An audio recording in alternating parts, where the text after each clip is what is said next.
पापियों को पाप से है तारती। भव सिंधु सागर से उबारती, भव सिंधु सागर से उबारती। श्री भागवत भगवान की है आरती, पापियों को पाप से है तारती। श्री भागवत भगवान की है आरती, पापियों को पाप से है तारती। ये अमर ग्रंथ, ये मुक्ति पंथ, ये पंचम वेद निराला, नव ज्योति जगाने वाला। ये अमर ग्रंथ, ये मुक्ति पंथ, ये पंचम वेद निराला, नव ज्योति जगाने वाला।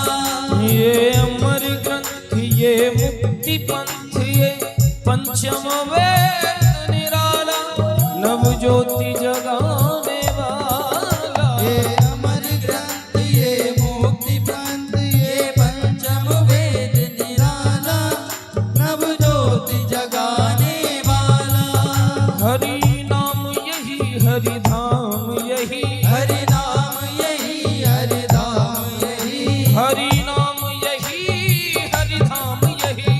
नाम यही, हरि धाम यही। जग के मंगल की आरती, पापियों को पाप से है तारती। श्री भागवत भगवान की है आरती, पापियों को पाप से है तारती। ये शांति गीत पावन पुनीत, पापों को मिटाने वाला, हरि दर्श कराने वाला। ये शांत गीत पावन पुनीत, पापों को मिटाने वाला, हरि दर्श कराने वाला। ये शांति गीत पावन पुनीत, पापों को मिटाने वाला, हरि दर्श कराने वाला। ये शांत गीत पावन पुनीत, पापों को मिटाने वाला, हरि दर्श कराने वाला। ये सुख करनी, ये दुख हरणी, ये सुख करनी, ये दुख हरणी। श्री मधुसूदन की आरती, पापियों को पाप से है तारती। श्री भागवत भगवान की है आरती, पापियों को पाप से है तारती। ये मधुर बोल जगपंथ खोल, सद्मार्ग बताने वाला, बिगड़ी को बनाने वाला। ये मधुर बोल जगपंथ खोल, सद्मार्ग दिखाने वाला, बिगड़ी को बनाने वाला। श्री राम यही, घनश्याम यही, श्री राम यही, घनश्याम यही, घनश्याम यही, मेरे राम यही। घनश्याम यही, मेरे राम यही। प्रभु महिमा की है आरती, पापियों को पाप से है तारती। श्री भागवत भगवान की है आरती, पापियों को पाप से है तारती। कर्पूर गौरम करुणावतारम, संसार सारम भुजगेन्द्रहारम, सदा वसन्तं हृदयारविन्दे, भवं भवानी सहितं नमामि। त्वमेव माता च पिता त्वमेव, त्वमेव बन्धुश्च सखा त्वमेव, त्वमेव वेद्या द्रविडं त्वमेव, त्वमेव सर्वं मम देव देव। ओ त्वमेव सर्वं मम देव देव। त्वमेव सर्वं मम देव देव। हरे कृष्ण कृष्ण कृष्ण हरे हरे, हरे राम राम राम कृष्ण कृष्ण कृष्ण हरे हरे हरे राम राम राम हरे हरे ओ हरे कृष्ण कृष्ण कृष्ण हरे हरे हरे राम राम राम हरे हरे हरे कृष्ण कृष्ण कृष्ण हरे हरे हरे राम राम राम हरे हरे जय श्री गणमंत्र हरि ओम हजग्रीन जगमे देवस्थान धर्माण तमान्ना जन्ना देहनागम हेमानः सचन्द्र यत्र पूर्वे शाद्याः सन्ति देवाः हरि ओम एकदन्ताय विद्महे वक्रतुण्डाय धीमहि तन्नो श्रीदन्ते प्रचोदयाः हरि ओम नन्दनन्दनाय विद्महे यशोदानन्दनाय धीमहि तन्नः श्रीकृष्णः प्रचोदयात् श्रीवन्दिकामकुलचम्पकपाटलब्जे पुनः गजातिकरवीलरसालपुष्पे बिल्वप्रवालतुलसीदलमञ्जरीव सम्पूजयामि जगदीश्वर मे प्रसीद नानाशुगन्धिपुष्पाणि यथा कालो भवानि च पुष्पाञ्जलिर्मया दत्तः गृहाण परमेश्वर साङ्गासपरिवाराय मन्त्रपुष्पाञ्जलिः समर्पयामि। बोलिए भागवत महापुराण की जय भक्तवत्सल भगवान की जय श्री वृंदावन बिहारी लाल की जय जय जय श्री राधे सभी बैठ जाएं। सभी अपने अपने स्थान पर बैठेंगे। बैठ करके आज बड़ी सुंदर आप हम सभी ठाकुर जी के प्राकट्योत्सव की कथा बड़े ही धूमधाम से आप हम सभी नंदोत्सव मनाएंगे। तो मेरा सभी से निवेदन है सभी बड़ी शांति पूर्वक बैठ करके आज की पावन कथा श्रवण करें। एक बार सभी पुनः प्रेम से श्री राधे राधे राधे राधे जय राधे राधे जय राधे राधे जय राधे श्री राधे राधे जय राधे श्री राधे राधे श्री राधे राधे जय राधे श्री राधे जय राधे श्री राधे राधे जय राधे श्री राधे जय राधे जय राधे श्री राधे राधे बोलिए बाके बिहारी लाल की जय हो राधा रानी सरकार की जय हो हनुमान जी महाराज की जय हो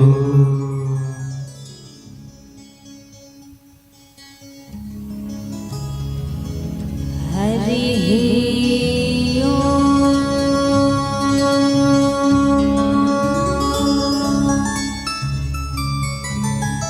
नमो भगवते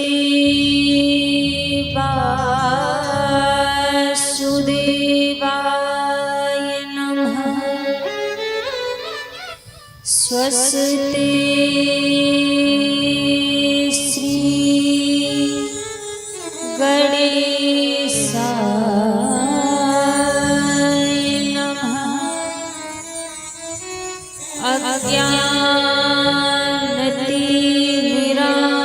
अज्ञानतिमिरान्धस्य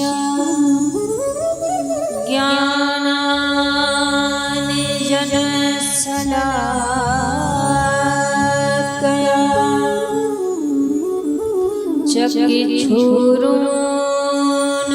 चक्षुरुन्मीलितं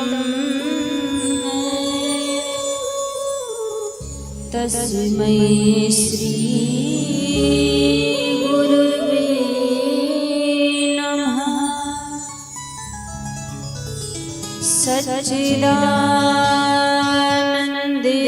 सच्चिदानन्दरूपाय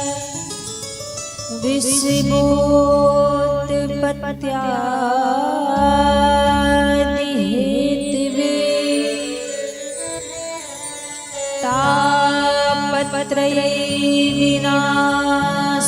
तापत्रयविनाशाय श्री कृष्णाय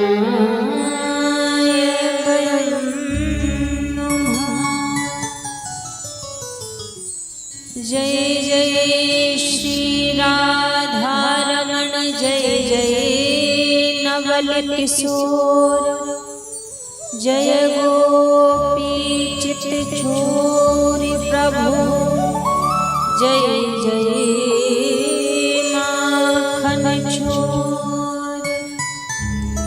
आए हनुमान जी विराजिए कथा कहूँ मति अनुसार प्रेम सहित आसन लगो विराजी पवन कुमार। हरे कृष्ण कृष्ण कृष्ण हरे हरे हरे कृष्ण कृष्ण कृष्ण हरे हरे हरे राम राम राम हरे हरे हरे राम राम राम हरे हरे। बोलिए श्री बांके बिहारी लाल की जय हो।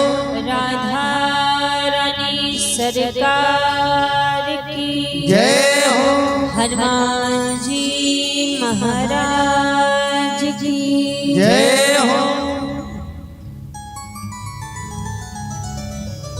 आइए सभी भक्तजन आज की परम पावन परम मंगलमय कथा में प्रवेश करने से पहले मन और वाणी को पवित्र करते हुए श्री राधा रानी के पावन नाम को गाते हुए सभी आज की मंगलमय कथा में बड़े भाव से प्रवेश करेंगे। सभी मन और वाणी को ठाकुर जी के चरणों में लगाते हुए आज चतुर्थ दिवस की कथा में सभी बड़े भाव से प्रवेश करेंगे।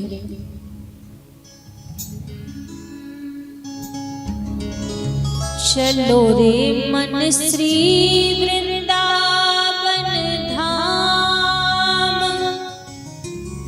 रटेंगे राधे राधे नाम मिलेंगे कुंज बिहारी ओढ़ के काबरकारी। मिलेंगे कुंज बिहारी ओढ़ के कांवरकारी। मिलेंगे कुंज बिहारी ओढ़ के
बिहारी ओढ़ के कांवर कारी मिलेंगे कुंज बिहारी ओढ़ के कांवर कारी ओ मिलेंगे कुंज बिहारी ओढ़ के कांवर कारी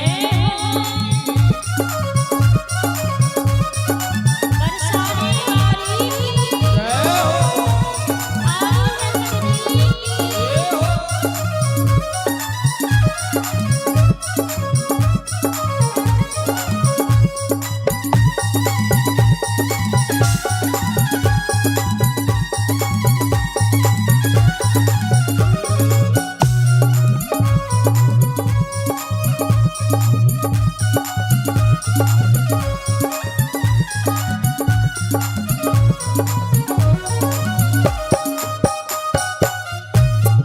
श्री वृंदावन धाम श्री बांके बिहारी को श्री वृंदावन धाम श्री बांके बिहारी को श्री वृंदावन धाम श्री बांके बिहारी को श्री वृंदावन धाम श्री बांके बिहारी को एक टक होते न दर्शन बांके बिहारी को एक टक होत न दर्शन बांके बिहारी को एक टक होते न दर्शन बांके बिहारी को एक टक होत न दर्शन बांके बिहारी को ओहे मिल जाए श्याम श्याम रटे जा राधे राधे नाम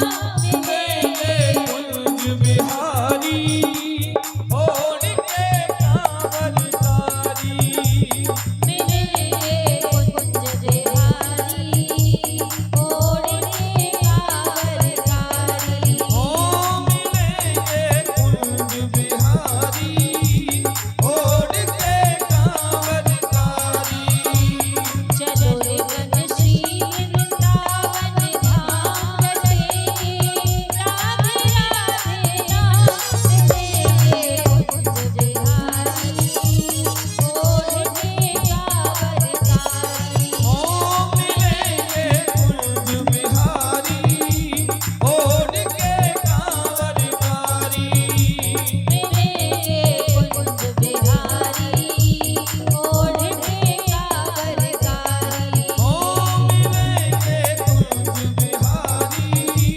ओढ़ के कांवर कारी अच्छा बिहारी जी मिलेंगे तो पर कैसे मिलेंगे जैसे आप बैठे हैं आपको लग रहा है कि ऐसे सहज में आकर बिहारी जी मिल जाए तो क्या ऐसे मिलेंगे ऐसे तो नहीं मिलने वाले ठाकुर जी कई स्वभाव है आप यदि कन्हैया कन्हैया कन्हैया पुकारोगे ना तो शायद ठाकुर जी आने में देरी लगा देंगे सोचेंगे मेरा ही तो भक्त है मेरे द्वार पर पड़ा है चला जाऊंगा कभी ना कभी दर्शन देने लेकिन यदि भक्त जब कन्हैया का नाम छोड़कर राधा रानी का नाम पुकारने लगता है ना तब ठाकुर जी पर रहा नहीं जाता तत्क्षण उस भक्त के पास पहुंच जाते हैं तो शायद ठाकुर जी का नाम लो तो आने में देरी कर देंगे पर यदि राधा रानी का नाम पुकारोगे तो आने में देरी नहीं करेंगे एक बार दोनों हाथ ऊपर खड़े करके सभी मिलकर राधा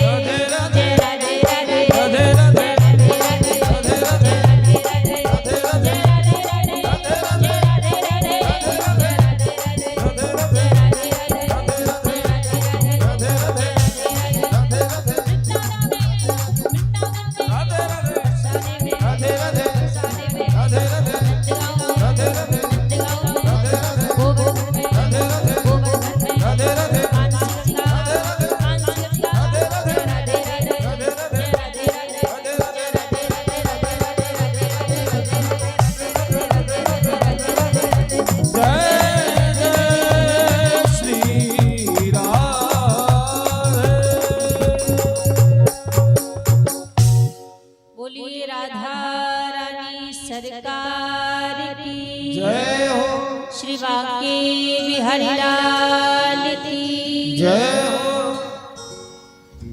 आइए सर्वप्रथम मेरे परम आराध्य अकारण करुणा वरुणालय अनंत कोटि कल्पतरु पीतांबरधारी श्री राधा रमण लाल जी के पावन चरणों में प्रणाम करते हुए अनंत बलवंत संत श्री हनुमंत लाल जी महाराज के पावन चरणों में प्रणाम करते हुए सभी संत समाज, विप्र समाज, विद्युत समाज, कथा में उपस्थित सभी भक्त जनों के हृदय में विराजित मेरे लोक लोचन सावरे सरकार के श्री चरणों में व्यासपीठ की ओर से बंदन प्रणाम करते हुए आज चतुर्थ दिवस की पावन कथा में सभी बड़े भाव से प्रवेश करेंगे। एक बार सभी प्रेम से कहिए राधे राधे राधे राधे राधे राधे। विगत 3 दिनों से हम आप सभी भगवान की पावन लीलाओं को सुनते आ रहे हैं, श्रवण करते आ रहे हैं। आज कथा का चौथा दिन है। आज बड़ा ही पावन दिन है।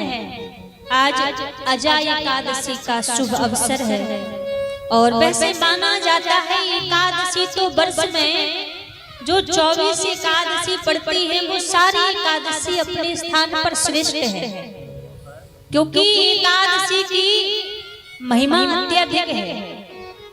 संसार में आप कोई व्रत करो या ना करो, यदि व्यक्ति अपने जीवन पर्यंत केवल एक एकादशी का व्रत अपने जीवन में धारण कर ले तो उसको संसार के समस्त व्रतों का लाभ मिलता है, समस्त व्रत का फल मिलता है। केवल एकादशी का एक ऐसा व्रत है, आप सोमवार कर पाओ कोई बात नहीं, ना कर पाओ तो कोई बात नहीं, मंगलवार का व्रत कर पाओ तो भी कोई बात नहीं। जितने भी संसार में व्रत हैं आप इनको कर सको या ना कर सको, संसार के जितने भी व्रत है ना वो एकादशी के व्रत की तुलना नहीं कर सकते, क्योंकि एकादशी का व्रत सबसे श्रेष्ठ व्रत बताया गया है। तो वैसे तो वर्ष में एक माह में 2 एकादशी पड़ती है, तो सारी एकादशी के व्रत अपनी अपनी जगह पर श्रेष्ठ है। पर आज जो एकादशी है उस एकादशी का नाम है अजा एकादशी, और आज की एकादशी की महिमा बड़ी अत्यधिक है। वैसे कहते हैं कि जब हम एकादशी का व्रत करें तो उस व्रत के फल में केवल हमें भगवान को ही मांगना चाहिए, प्रभु को ही मांगना चाहिए। लेकिन इस अजा एकादशी की महिमा इतनी श्रेष्ठ क्यों है? इस अजा एकादशी के व्रत को किसने किया था जिससे इसकी महिमा इतनी श्रेष्ठ हो गई? कहते हैं अजा एकादशी का जो व्रत है ये अपनी संतान की दीर्घ आयु के लिए किया जाता है। आजकल तो सब माताओं का भाव होता है, सब पियाजी लोगों का भाव होता है कि मेरी संतान की बड़ी दीर्घ आयु है। इस संसार में बड़े बड़े दानी हैं, किसी को भी देखो सब एक से एक बड़े बड़े दानी हैं, लेकिन जब दानियों की चर्चा चलती है ना तो सबसे पहले राजा हरिश्चंद्र का नाम आता है, जो सत्यता हमेशा अपने जीवन पर्यंत सत्य का पालन किया है। और जब तक इनसे बना है इन्होंने अपने जीवन में दान धर्म पुण्य किया है, कभी पीछे नहीं हटे। अच्छा, कभी कभार क्या होता है जब हम धर्म का पालन करने लगते हैं ना, धर्म की राह पर चलने लगे, सत्य का पालन करने लगे, तो कभी कभी भगवान भी परीक्षा लेने लगते हैं। अब राजा हरिश्चंद्र का तो बढ़िया तरीके से राज्य चल रहा था, लेकिन राजा हरिश्चंद्र एक दिन शयन कर रहे थे, और जब शयन कर रहे थे तो सोते समय इनको भोर की बेला में एक स्वप्न आया। और भोर की बेला में स्वप्न कौन सा आया कि मैंने मेरा जितना भी धन है, मेरी जितनी भी राज्य की संपत्ति है, मैंने ये सारी संपत्ति संतों में दान कर दी, ब्राह्मणों में दान कर दी। ऐसा इनको स्वप्न आया। और जब ये स्वप्न आया तो भोर की बेला में जा अब हरिश्चंद्र जी का तो नियम ही था कि कुछ भी हो जाए, यदि विचार कर लिया तो वो करते थे। अब इन्होंने जब उस स्वप्न का समय देखा तो भोर की बेला का समय था। ये मन में विचार करने लगे कि कहीं ना कहीं प्रभु मुझसे कहना चाहते हैं कि आपके पास जो संपत्ति है आपने बहुत इसके सुख भोग लिए, अभी संतों में दान कर दो, अभी ब्राह्मणों में दान कर दो।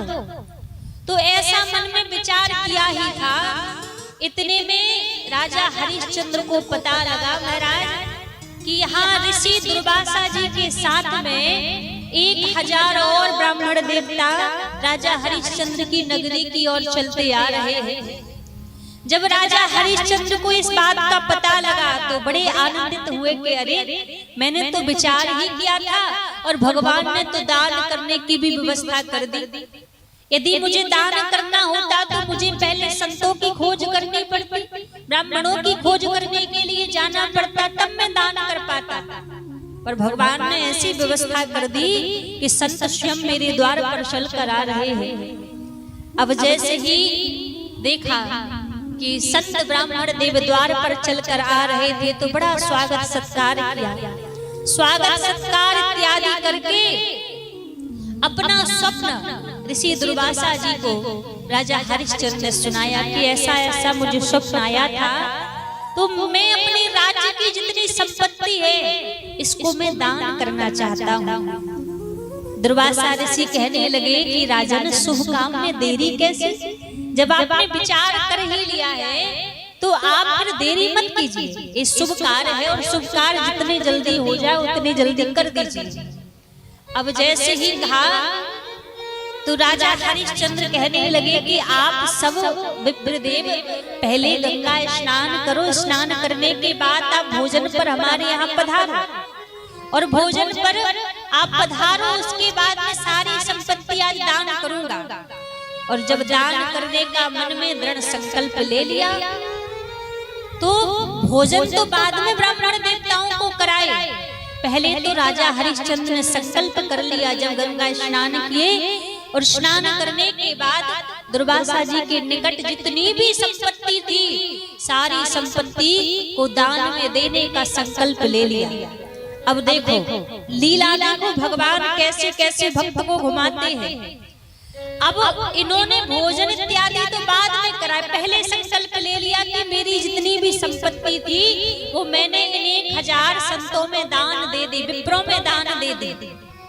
अब संतों ने भोजन इत्यादि कर लिए। अब भोजन करने के बाद ऋषि दुर्वासा जी बोले कि राजन ये शास्त्र कहता है, शास्त्र का नियम है, कोई साधु या कोई ब्राह्मण आपके घर यदि भोजन करने के लिए पधारे तो अपनी इच्छा के अनुसार भोजन कराने के बाद उनको दक्षिणा स्वरूप में कुछ विदाई देनी पड़ती है।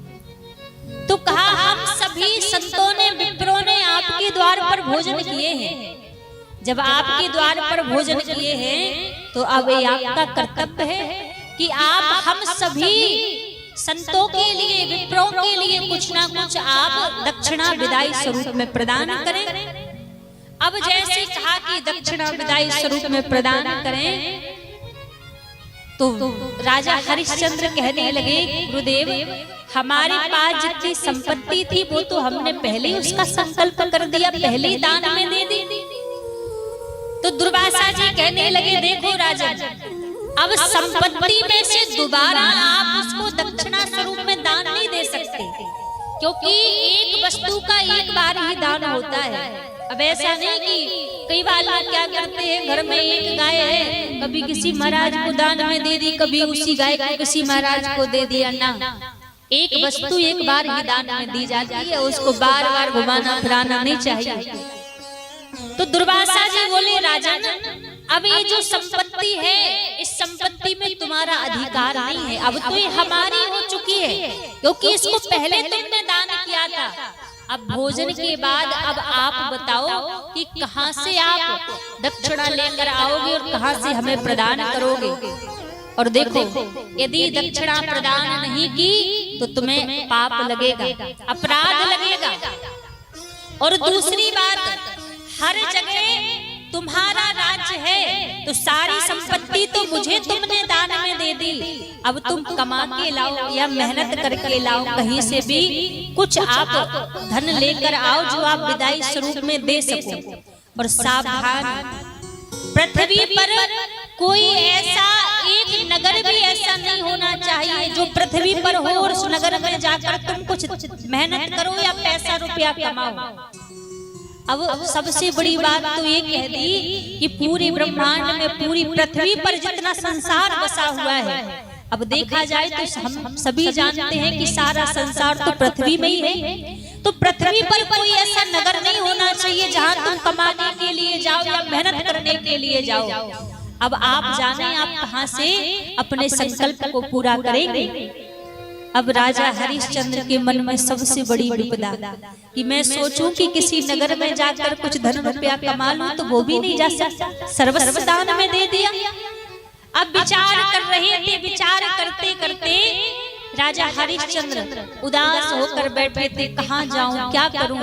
विचार करते करते एक बात स्मरण में आई कि अरे शास्त्र कहते हैं, हमारे वेद कहते हैं कि संसार में जितना भी पूरा विश्व है सब एक ब्रह्मांड पृथ्वी के अंदर ही है, लेकिन पूरी पृथ्वी में जो काशी नगरी है वो पृथ्वी पर नहीं है, वो तो भगवान शंकर के त्रिशूल पर बसी हुई है। तो जब ये विचार आया कि काशी नगरी तो पृथ्वी भगवान शंकर के त्रिशूल पर बसी है, वो पृथ्वी पर नहीं है, तो अपनी पत्नी तारा से कहने लगे, देवी मुझे तो अपना संकल्प पूरा करना है, इसलिए अब मैं भगवान शंकर की काशी नगरी में जाऊंगा, कुछ मेहनत करके धन अर्जित करके इन सभी संतों को मैं दक्षिणा स्वरूप में प्रदान करूंगा और अपना संकल्प पूरा करूंगा। तो जो राजा हरिश्चंद्र की पत्नी जो तारा थी, तारा चरणों में गिर पड़ी और बोली, स्वामी आप तो जा रहे हैं, पर मुझे भी ये सौभाग्य मिला है, धर्म पत्नी वही कहलाती है जो धर्म के कार्य में अपने पति का साथ दे, खुद भी धर्म करे, अपने पति से भी धर्म करवाए और अपने बच्चों से भी धर्म करवाए, वही धर्म पत्नी कहलाती है। तो तारा कहने लगी कि मैं भी आपके साथ में चलूंगी, जितना मुझसे हो सकेगा आपकी मैं सहायता करूंगी। अब राजा हरिश्चंद्र ने ऐसे वचन सुने तो प्रसन्न हो गए, तारा साथ में जाने को तैयार है। 5 वर्ष का बालक रोहित कहने लगा, पिताजी मैं भी आपके साथ में चलूंगा। आज दोनों पति पत्नी अपने उस छोटे से बालक के साथ काशी नगरी में पहुंच गए। अब जैसे काशी नगरी में पहुंच गए और काशी नगरी में जाकर बाजार में महाराज हरिश्चंद्र खड़े हो गए, आवाज लगाने लगे कि महाराज मैं सेवादार बनकर काम करूंगा, कोई है जो मुझे खरीद सके, मुझे खरीद ले और मुझे 1000 मुद्राएं प्रदान कर दे। जो भी मुझे खरीदना चाहे, जिस प्रकार कार्य कराना चाहे मैं वो कार्य करूंगा, पर मुझे खरीद ले और मुझे 1000 मुद्राएं प्रदान कर दे। बाजार में खड़े होकर आवाज लगा रहे हैं, लेकिन कोई नहीं आया। वहीं देखा एक बूढ़ा ब्राह्मण बाजार में जा रहा था, तो जो ब्राह्मण था उसकी ब्राह्मणी अस्वस्थ थी, तो उसको किसी दासी की आवश्यकता थी, तो वो दासी की खोज कर रहा था। अब जैसे तारा ने देखा कि इसको दासी की आवश्यकता है, तो तारा जाकर उस ब्राह्मण देवता से कहने लगी, स्वामी मैं आपके साथ चलने के लिए तैयार हूँ, आप यदि मुझे ले जाएं, मेरे बदले मेरे स्वामी को आप 1000 मुद्राएं प्रदान कर दें, तो मैं आपके साथ में चलने को तैयार हूँ। वो बूढ़ा ब्राह्मण कहने लगा, देखो हम आपको ले तो चलेंगे, पर 1000 मुद्राएं हम आपको प्रदान नहीं कर सकते, हम आपको 500 मुद्राएं दे सकते हैं आपके बदले में।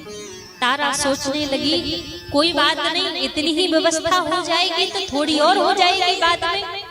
राजा हरिश्चंद्र के चरणों में गिरी, स्वामी मुझसे जितना हो सका मैंने अपने धर्म का पालन किया, मैंने स्वयं को इन ब्राह्मण देवता के हाथों बेच दिया है। इनकी पत्नी की सेवा करूंगी मैं जाके, और मेरे बदले में आपको ये 500 मुद्राएं प्रदान कर देंगे। राजा हरिश्चंद्र प्रसन्न हो गए कि थोड़ी तो व्यवस्था हुई संकल्प पूरा करने के लिए।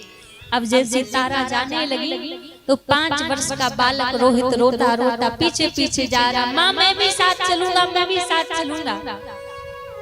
अब उस बालक को रोते हुए देखा तो तारा अपने जिस ब्राह्मण देवता के संग जा रही थी उनसे कहने लगी, भगवान ये मेरा बालक बहुत छोटा है, अभी ये मेरे बिना रह नहीं पाएगा। यदि आपकी आज्ञा हो तो आप इसको भी साथ ले चलो। आप जो कार्य बताएंगे सारा कार्य करेगा आपका। आप इसको भी खरीद लो, इसको भी अपने साथ ले चलो। अब जैसे कहा तो रोहित को भी उस ब्राह्मण देवता ने खरीद लिया और उसके बदले की 100 मुद्राएं और प्रदान कर दी। अब राजा हरिश्चंद्र के पास में 600 मुद्राएं हो गई। तारा तो ब्राह्मण देवता के संग चली गई और जाकर वहां पर उस ब्राह्मणी की सेवा करने लगी। अब बाजार में हरिश्चंद्र खड़े हुए हैं, आवाज लगा रहे हैं, कोई मुझे खरीद लो और मुझे 400 मुद्राएं प्रदान कर दो, कोई मुझे खरीद लो 400 मुद्राएं प्रदान कर दो। इतने में क्या हुआ, एक चंडाल जो काशी के शमशान में मणिकर्णिका घाट पर जो मरे हुए मुर्दों के शीश को फोड़ा करता था, वो चंडाल वहां से निकला और उसने जैसे राजा हरिश्चंद्र को देखा तो वो परिचित था कि ये कोई साधारण व्यक्ति नहीं है, राजा हरिश्चंद्र है। और जैसे ये आवाज सुनी तो तुरंत जाकर खड़ा हो गया सामने और कहा, मैं आपको खरीदने के लिए तैयार हूँ, पर मेरी आज्ञा के अनुसार यदि आप कार्य करोगे तो मैं 400 मुद्राएं देकर आपको खरीदने के लिए तैयार हूँ। राजा हरिश्चंद्र ने हाथ जोड़ लिए, आप जो कहेंगे मैं वो कार्य करूंगा, आप मुझे खरीद लीजिए और मुझे 400 मुद्राएं आप प्रदान कर दीजिए और बस मुझे आप 1 दिन का समय दीजिए। मैं ये मुद्राएं जाकर उन संतों में विप्रों में प्रदान करके आऊं, जिससे कि मेरा संकल्प पूरा हो जाएगा और फिर मैं आकर आपकी दिन रात सेवा करूंगा। उस चंडाल ने कहा, ठीक है। 400 मुद्राएं उस चंडाल ने राजा हरिश्चंद्र को प्रदान कर दी। अब उन 1000 मुद्राओं को लेकर ऋषि दुर्वासा सहित जितने वो संत विप्र थे उनके पास पहुंचे और पहुंचकर एक मुद्राएं विदाई स्वरूप में, दक्षिणा स्वरूप में समस्त संतों को प्रदान कर दी और अपना संकल्प पूरा कर लिया। अब देखो, राज्य चला गया, इस बात का दुख नहीं है कि मेरा राज्य चला गया। पत्नी चली गई, दूसरे के घर में सेवा कर रही है, इस बात का भी दुख नहीं है कि मेरी पत्नी चली गई। 5 वर्ष का बालक भी चला गया, इस बात का दुख नहीं है कि मेरा बालक मुझे छोड़कर चला गया। इस बात को सोच सोच कर नाच रहे हैं कि आज देखो मेरा संकल्प पूरा हो गया, मेरा संकल्प पूरा हो गया। ऐसा दानी हो गया होगा क्या कोई संसार में दूसरा? अपना एक वचन पूरा करने के लिए, एक संकल्प पूरा करने के लिए पूरा राज्य दांव पर लगा दिया, अपनी पत्नी को दांव पर लगा दिया, बच्चों को दांव पर लगा दिया। और आज आकर वो राजा हरिश्चंद्र क्या कर रहे हैं, काशी के शमशान घाट में एक चंडाल का कार्य कर रहे हैं। अब महाराज धीरे धीरे समय बीतता जा रहा है। अब परीक्षा की घड़ी देखो, भगवान कितनी परीक्षा ले लेते हैं अपने भक्त की। आज क्या हुआ, तारा जिस बगीचे में कार्य करती थी ना, जिस ब्राह्मण देवता के यहाँ कार्य करती थी, तो उस ब्राह्मण देवता ने रोहित से कहा, बेटा जाओ बगीचे में जाकर पूजा के लिए कुछ पुष्प तोड़ लाओ। अब पुष्प तोड़ने के लिए वो 5 वर्ष का बालक रोहित गया हुआ है बगीचे में। यहाँ तारा उस ब्राह्मणी की सेवा कर रही थी। अब इतने में क्या हुआ, जब वो 5 वर्ष का बालक रोहित बगीचे में पुष्प तोड़ रहा था ना, तो पुष्प तोड़ते समय एक सर्प ने उसको डस लिया। और जब सर्प ने उसको डस लिया तो सर्प के काटने से रोहित की मृत्यु हो गई। एक दासी दौड़ी दौड़ी तारा के पास आई और बोली, तारा देख, तेरा जो छोटा सा बालक रोहित था बगीचे में नीला होकर पड़ा है, किसी सर्प ने उसको डस लिया है, तू जल्दी जा अब जैसे कहा तो उस ब्राह्मण देवता के सामने हाथ जोड़ने लगी, भगवान मेरे बालक को किसी सर्प ने डस लिया है, यदि मैं समय पर नहीं पहुंची तो मेरा बालक मर जाएगा, आप आज्ञा दीजिए, मुझे बगीचे तक जाने दीजिए। ब्राह्मण देवता कठोर हो गया, बोले ना पहले अपनी सेवा पूरी कर ले, और सेवा पूरी करने के बाद यदि तुझे समय मिले तो फिर चली जाना, बीच में सेवा छोड़कर नहीं जाएगी। अब महाराज सेवा कर रही है ब्राह्मणी की, लेकिन मन बगीचे में कि मेरा बालक आज उस बगीचे में पड़ा हुआ है। अब जब सेवा पूरी हुई तो सायंकाल का समय हो गया था। जब सायंकाल के समय में तारा दौड़ी दौड़ी उस बगीचे में गई तो वहां रोहित की देह तो पड़ी थी, प्राण छूट चुके थे। जब प्राण छूट चुके थे तो उस बालक को हृदय से लगाया और रोती हुई आज शमशान की ओर तारा चली जा रही है। रात्रि का समय हो गया था। जब शमशान की ओर चली जा रही है तो उसी शमशान में तारा पहुंची जिस शमशान में महाराज हरिश्चंद्र चंडाल का काम करते थे, उसी शमशान में तारा पहुंची। अब जैसे उस शमशान में तारा पहुंची तो देखा चारों तरफ आवाज लगाने लगी, मेरे पुत्र की मृत्यु हो चुकी है, मुझे इसका अंतिम संस्कार करना है, कोई मेरी सहायता कर दो, कोई मेरी सहायता कर दो, मुझे मेरे पुत्र का अंतिम संस्कार करना है। रात्रि का समय था। चंडाल के रूप में राजा हरिश्चंद्र वहां बैठे हुए थे। अब रूप पहचान में नहीं आ रहा है, बड़े बड़े बाल हो चुके हैं, पूरी देह बदल चुकी है, वो चंडाल वाले वस्त्र पहन रखे हैं। जब एक स्त्री की रोते हुए आवाज राजा हरिश्चंद्र को सुनाई दी तो वो आवाज सुनते ही खड़े होकर आए और बोले, देवी क्या बात है, आप कौन हैं और क्यों रुदन कर रही हैं?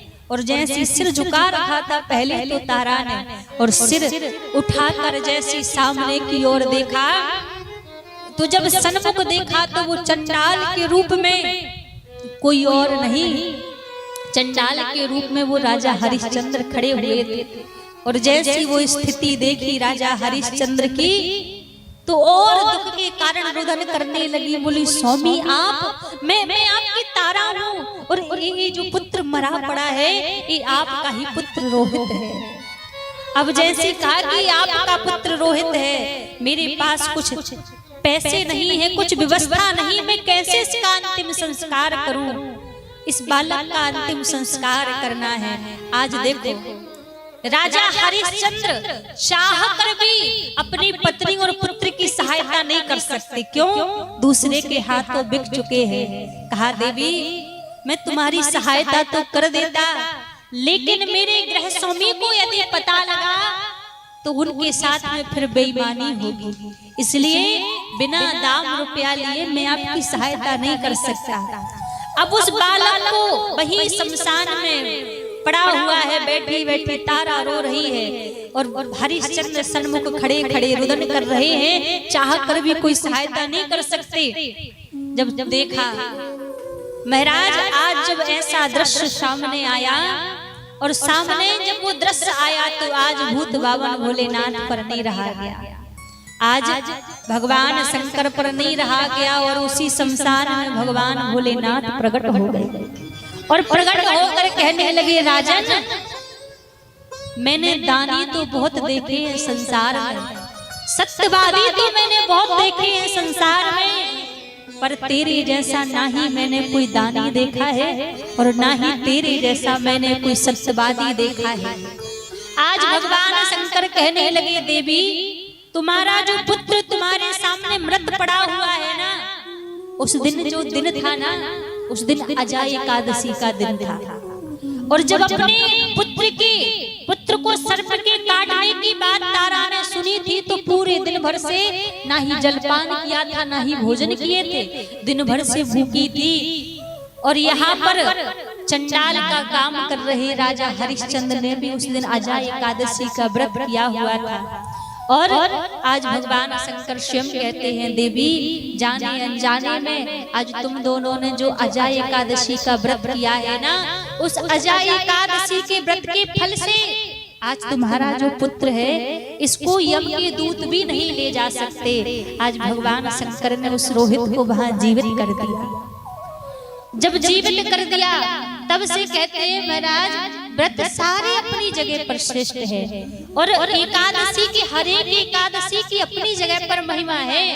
अजय एकादशी की अपनी जगह पर महिमा है। तो कहते हैं जो माता पिता चाहें कि पुत्र की दीर्घ आयु हो तो उनको अजय एकादशी का व्रत अवश्य करना चाहिए, क्योंकि अजय एकादशी का व्रत करने से संतान की दीर्घ आयु होती है, लंबी आयु को प्रदान करता है।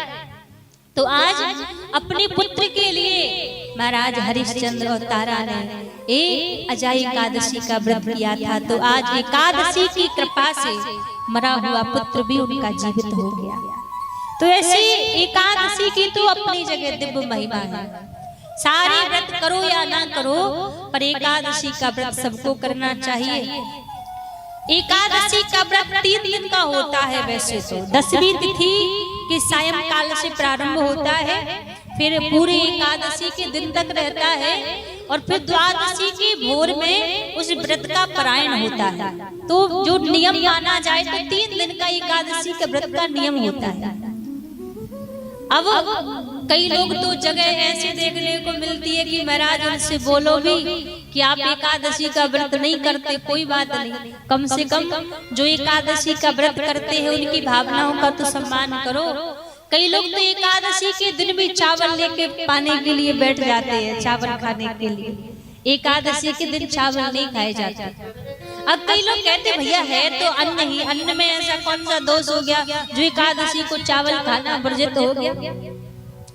एकादशी के दिन जब भगवान नारायण शयन कर रहे थे तब एक मूढ़ नाम का दैत्य भगवान नारायण को मारने के लिए गया। और जब वो मूढ़ नाम का दैत्य भगवान नारायण को मारने के लिए गया तब भगवान नारायण के हृदय में से कन्या उत्पन्न हुई, एक देवी उत्पन्न हुई और उसने उस मूढ़ नाम के दैत्य का वध कर दिया।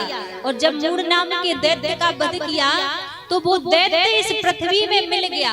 और ऐसा माना जाता है उसी दैत्य के रूप में एक धान अर्जित हुई है, चावल निकले हैं। तो एकादशी वाले दिन चावल में पाप निवास करता है, वो मूढ़ नाम का दैत्य निवास करता है। इसलिए आप हमेशा खाइए, कोई बात नहीं, पर एकादशी वाले दिन आप व्रत नहीं करते कोई बात नहीं, तो कम से कम आप चावल खाने का तो परहेज एकादशी के दिन कर ही सकते हैं।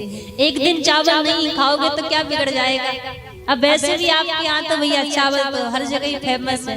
अब एक दिन नहीं भी खाओगे तो लोग ये थोड़ी ना बोल देंगे कि बिहार के लोग चावल नहीं खाते, फिर भी कहेंगे कि चावल खाते हैं। तो एकादशी को कम से कम चावल का त्याग करना चाहिए। तो ऐसी सारे व्रतों की अपनी अपनी जगह महिमा है। अभी कई व्रत निकलते जा रहे हैं। देखो व्रत की चर्चा चल रही है, तो एक व्रत और बड़ा सर्वश्रेष्ठ जो व्रत है वो भी आने वाला है। अब बीच में स्मरण रहे या ना रहे, अभी स्मरण में है तो आपको बता देते हैं। संसार में सारे व्रत अपनी जगह श्रेष्ठ है, सब व्रतों की अपनी जगह महिमा है, लेकिन एक व्रत ऐसा है संसार में पूरे वर्ष में एक व्रत ऐसा पड़ता है कि व्यक्ति ने वो एक व्रत कर लिया तो आप एकादशी भी ना करो तो भी कोई बात नहीं, आप कोई संसार की व्रत ना करो तो भी कोई बात नहीं, एक व्रत में कल्याण हो जाता है। वो व्रत जानते हैं कौन सा है? वो व्रत है राधाष्टमी का व्रत। जन्माष्टमी का व्रत तो सभी करते हैं, करना भी चाहिए। जैसे जन्माष्टमी के व्रत की महिमा है उससे कई ज्यादा अत्यधिक राधाष्टमी के व्रत की महिमा है। और अभी 31 तारीख को राधाष्टमी आने वाली है जो वर्ष में एक बार ही व्रत पड़ता है। राधाष्टमी वाले दिन हमारी सर्वेश्वरी श्री राधा रानी का ब्रज मंडल में रावल गांव में एक कमल के पुष्प के ऊपर राधा रानी का उसी दिन अवतार हुआ था। तो जो व्यक्ति जीवन में एक बार गलती से भी यदि राधाष्टमी का व्रत कर लेता है तो उसका कल्याण फिर संभव है, कोई भी उसका कल्याण नहीं रोक सकता।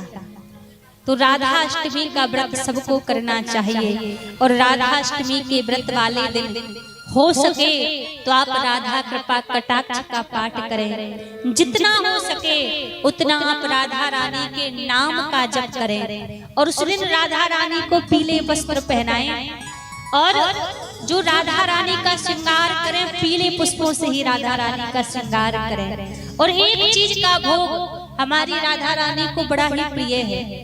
राधा रानी को अरबी की जो सब्जी होती है ना, उसका भोग बड़ा ही प्रिय है। तब राधाष्टमी वाले दिन राधा रानी को अरबी की सब्जी का भोग लगाए। ये बड़ा हमारी स्वामी जी को प्रिय है। तो कोई व्रत आप करें या ना करें, पर राधाष्टमी का व्रत सबको करना चाहिए। वर्ष में एक बार ही पड़ता है। तो अभी 31 तारीख को राधाष्टमी आने वाली है, तो जिससे भी हो सके, जिनको स्मरण रहे, तो राधाष्टमी का व्रत आप अवश्य करें। तो यहाँ पर महाराज देखो, सारे व्रतों की महिमा बड़ी अपार है। कल हम आप सभी अनेक श्रीमद् भागवत कथा के प्रसंग श्रवण कर रहे थे। सुखदेव जी महाराज राजा परीक्षित को कथा सुना रहे हैं और राजा परीक्षित कथा को सुन सुनकर आनंदित हो रहे हैं। यहाँ मनु महाराज के वंश का वर्णन सुखदेव जी ने राजा परीक्षित को श्रवण कराया। मनु महाराज की 3 कन्याएं, आकृति, देवहूति, प्रसूति। तो इनके वंश का वर्णन पहले सुखदेव जी ने राजा परीक्षित को श्रवण कराया। फिर इन्हीं मनु महाराज के यहाँ 2 पुत्र हुए। एक का नाम प्रियव्रत और दूसरे का नाम उत्तानपाद। अब इनके जो बड़े पुत्र हैं प्रियव्रत, प्रियव्रत का अर्थ क्या होता है? देखो, प्रिय माने अच्छा, और अपने जीवन में किसी अच्छी प्रतिज्ञा को धारण करना ही प्रियव्रत कहलाता है। इनके दूसरे पुत्र का नाम उत्तानपाद। राजा उत्तानपाद की 2 पत्नियां, एक का नाम सुनीति महारानी और दूसरी का नाम सुरुचि महारानी। सुनीति गर्भवती थी। जब राजा उत्तानपाद ने सुरुचि का वर्ण किया, सुरुचि को लेकर आए, तो सुरुचि के कहने पर सुनीति को अपने घर से बाहर निकाल दिया। जब सुनीति को घर से बाहर निकाला, तो महल के बाहर एक वर्ण कुटी बनाकर सुनीति रहने लगी। मन में संकल्प धारण कर लिया कि मेरे गर्भ में जो बालक होगा, इस बालक को मैं भगवान का भक्त बनाऊंगी, भगवान का दास बनाऊंगी। मन में संकल्प ले लिया। और महाराज कहते हैं, बालक का प्रथम गुरु उसकी माँ होती है। एक माँ चाहे तो अपने बालक को संत बना दे, अपने बालक को भक्त बना दे, और एक माँ चाहे तो अपने बालक को चोर, डाकू, लुटेरा बना दे, क्योंकि बालक का प्रथम गुरु उसकी माँ है। तो माता सुनीति ने मन में संकल्प ले लिया कि मेरे गर्भ से जो बालक जन्म लेगा, उसको मैं भगवान का भक्त बनाऊंगी। उस बालक का जन्म हुआ, और जब उस बालक का जन्म हुआ तो उसी का नाम ध्रुव पड़ा। ध्रुव जी महाराज 5 वर्ष के हुए। एक दिन खेलते खेलते अपने पिताजी की सिंहासन पर जाकर बैठने लगे। तो जो वो छोटी माँ सुनीति, सुरुचि थी, उसने रोक दिया, कहा तुम इस सिंहासन पर नहीं बैठ सकते। 5 वर्ष के ध्रुव जी महाराज बोले, माँ क्या ये मेरे पिताजी नहीं है? क्या इस सिंहासन पर मेरा अधिकार नहीं है? सुरुचि बोली, ये तो तुम्हारे पिता हैं, पर मैं तुम्हारी माता नहीं हूँ। जितना इनका पिता होना आवश्यक है, उतना ही मेरा माता होना आवश्यक है। यदि तुम्हें सिंहासन पर बैठना है तो जाओ, पहले जाकर भगवान नारायण की तपस्या करो, और जब भगवान नारायण प्रकट हो तो उनसे वरदान मांगना कि मुझे माता सुरुचि के गर्भ में भेज दो। वो 5 वर्ष के ध्रुव जी रोते रोते अपनी माँ सुनीति के पास आए और बोले, माँ मैं छोटी माँ के कहे एक एक वचनों का बदला लूंगा। सुनीति समझाने लगी, बोली, बेटा एक बात बताओ, छोटी माँ ने क्या गलत कहा है? छोटी माँ ने यही तो कहा है कि जाओ जाके नारायण की तपस्या करो, और यदि तुम नारायण की तपस्या करोगे तो मेरे लिए इससे बड़ा कोई दूसरा सौभाग्य नहीं हो सकता। क्योंकि शास्त्र कहते हैं, ग्रंथ कहते हैं, वही माँ पुत्रवती है जिसके गर्भ से जन्म लिया बेटा या बेटी भगवान के चरणों का दास हो। मानस में बाबा तुलसीदास जी लिखते हैं, पुत्रवती युवती जग सोई, पुत्रवती युवती जग सोई, पुत्रवती युवती जग सोई, पुत्रवती युवती जग सोई,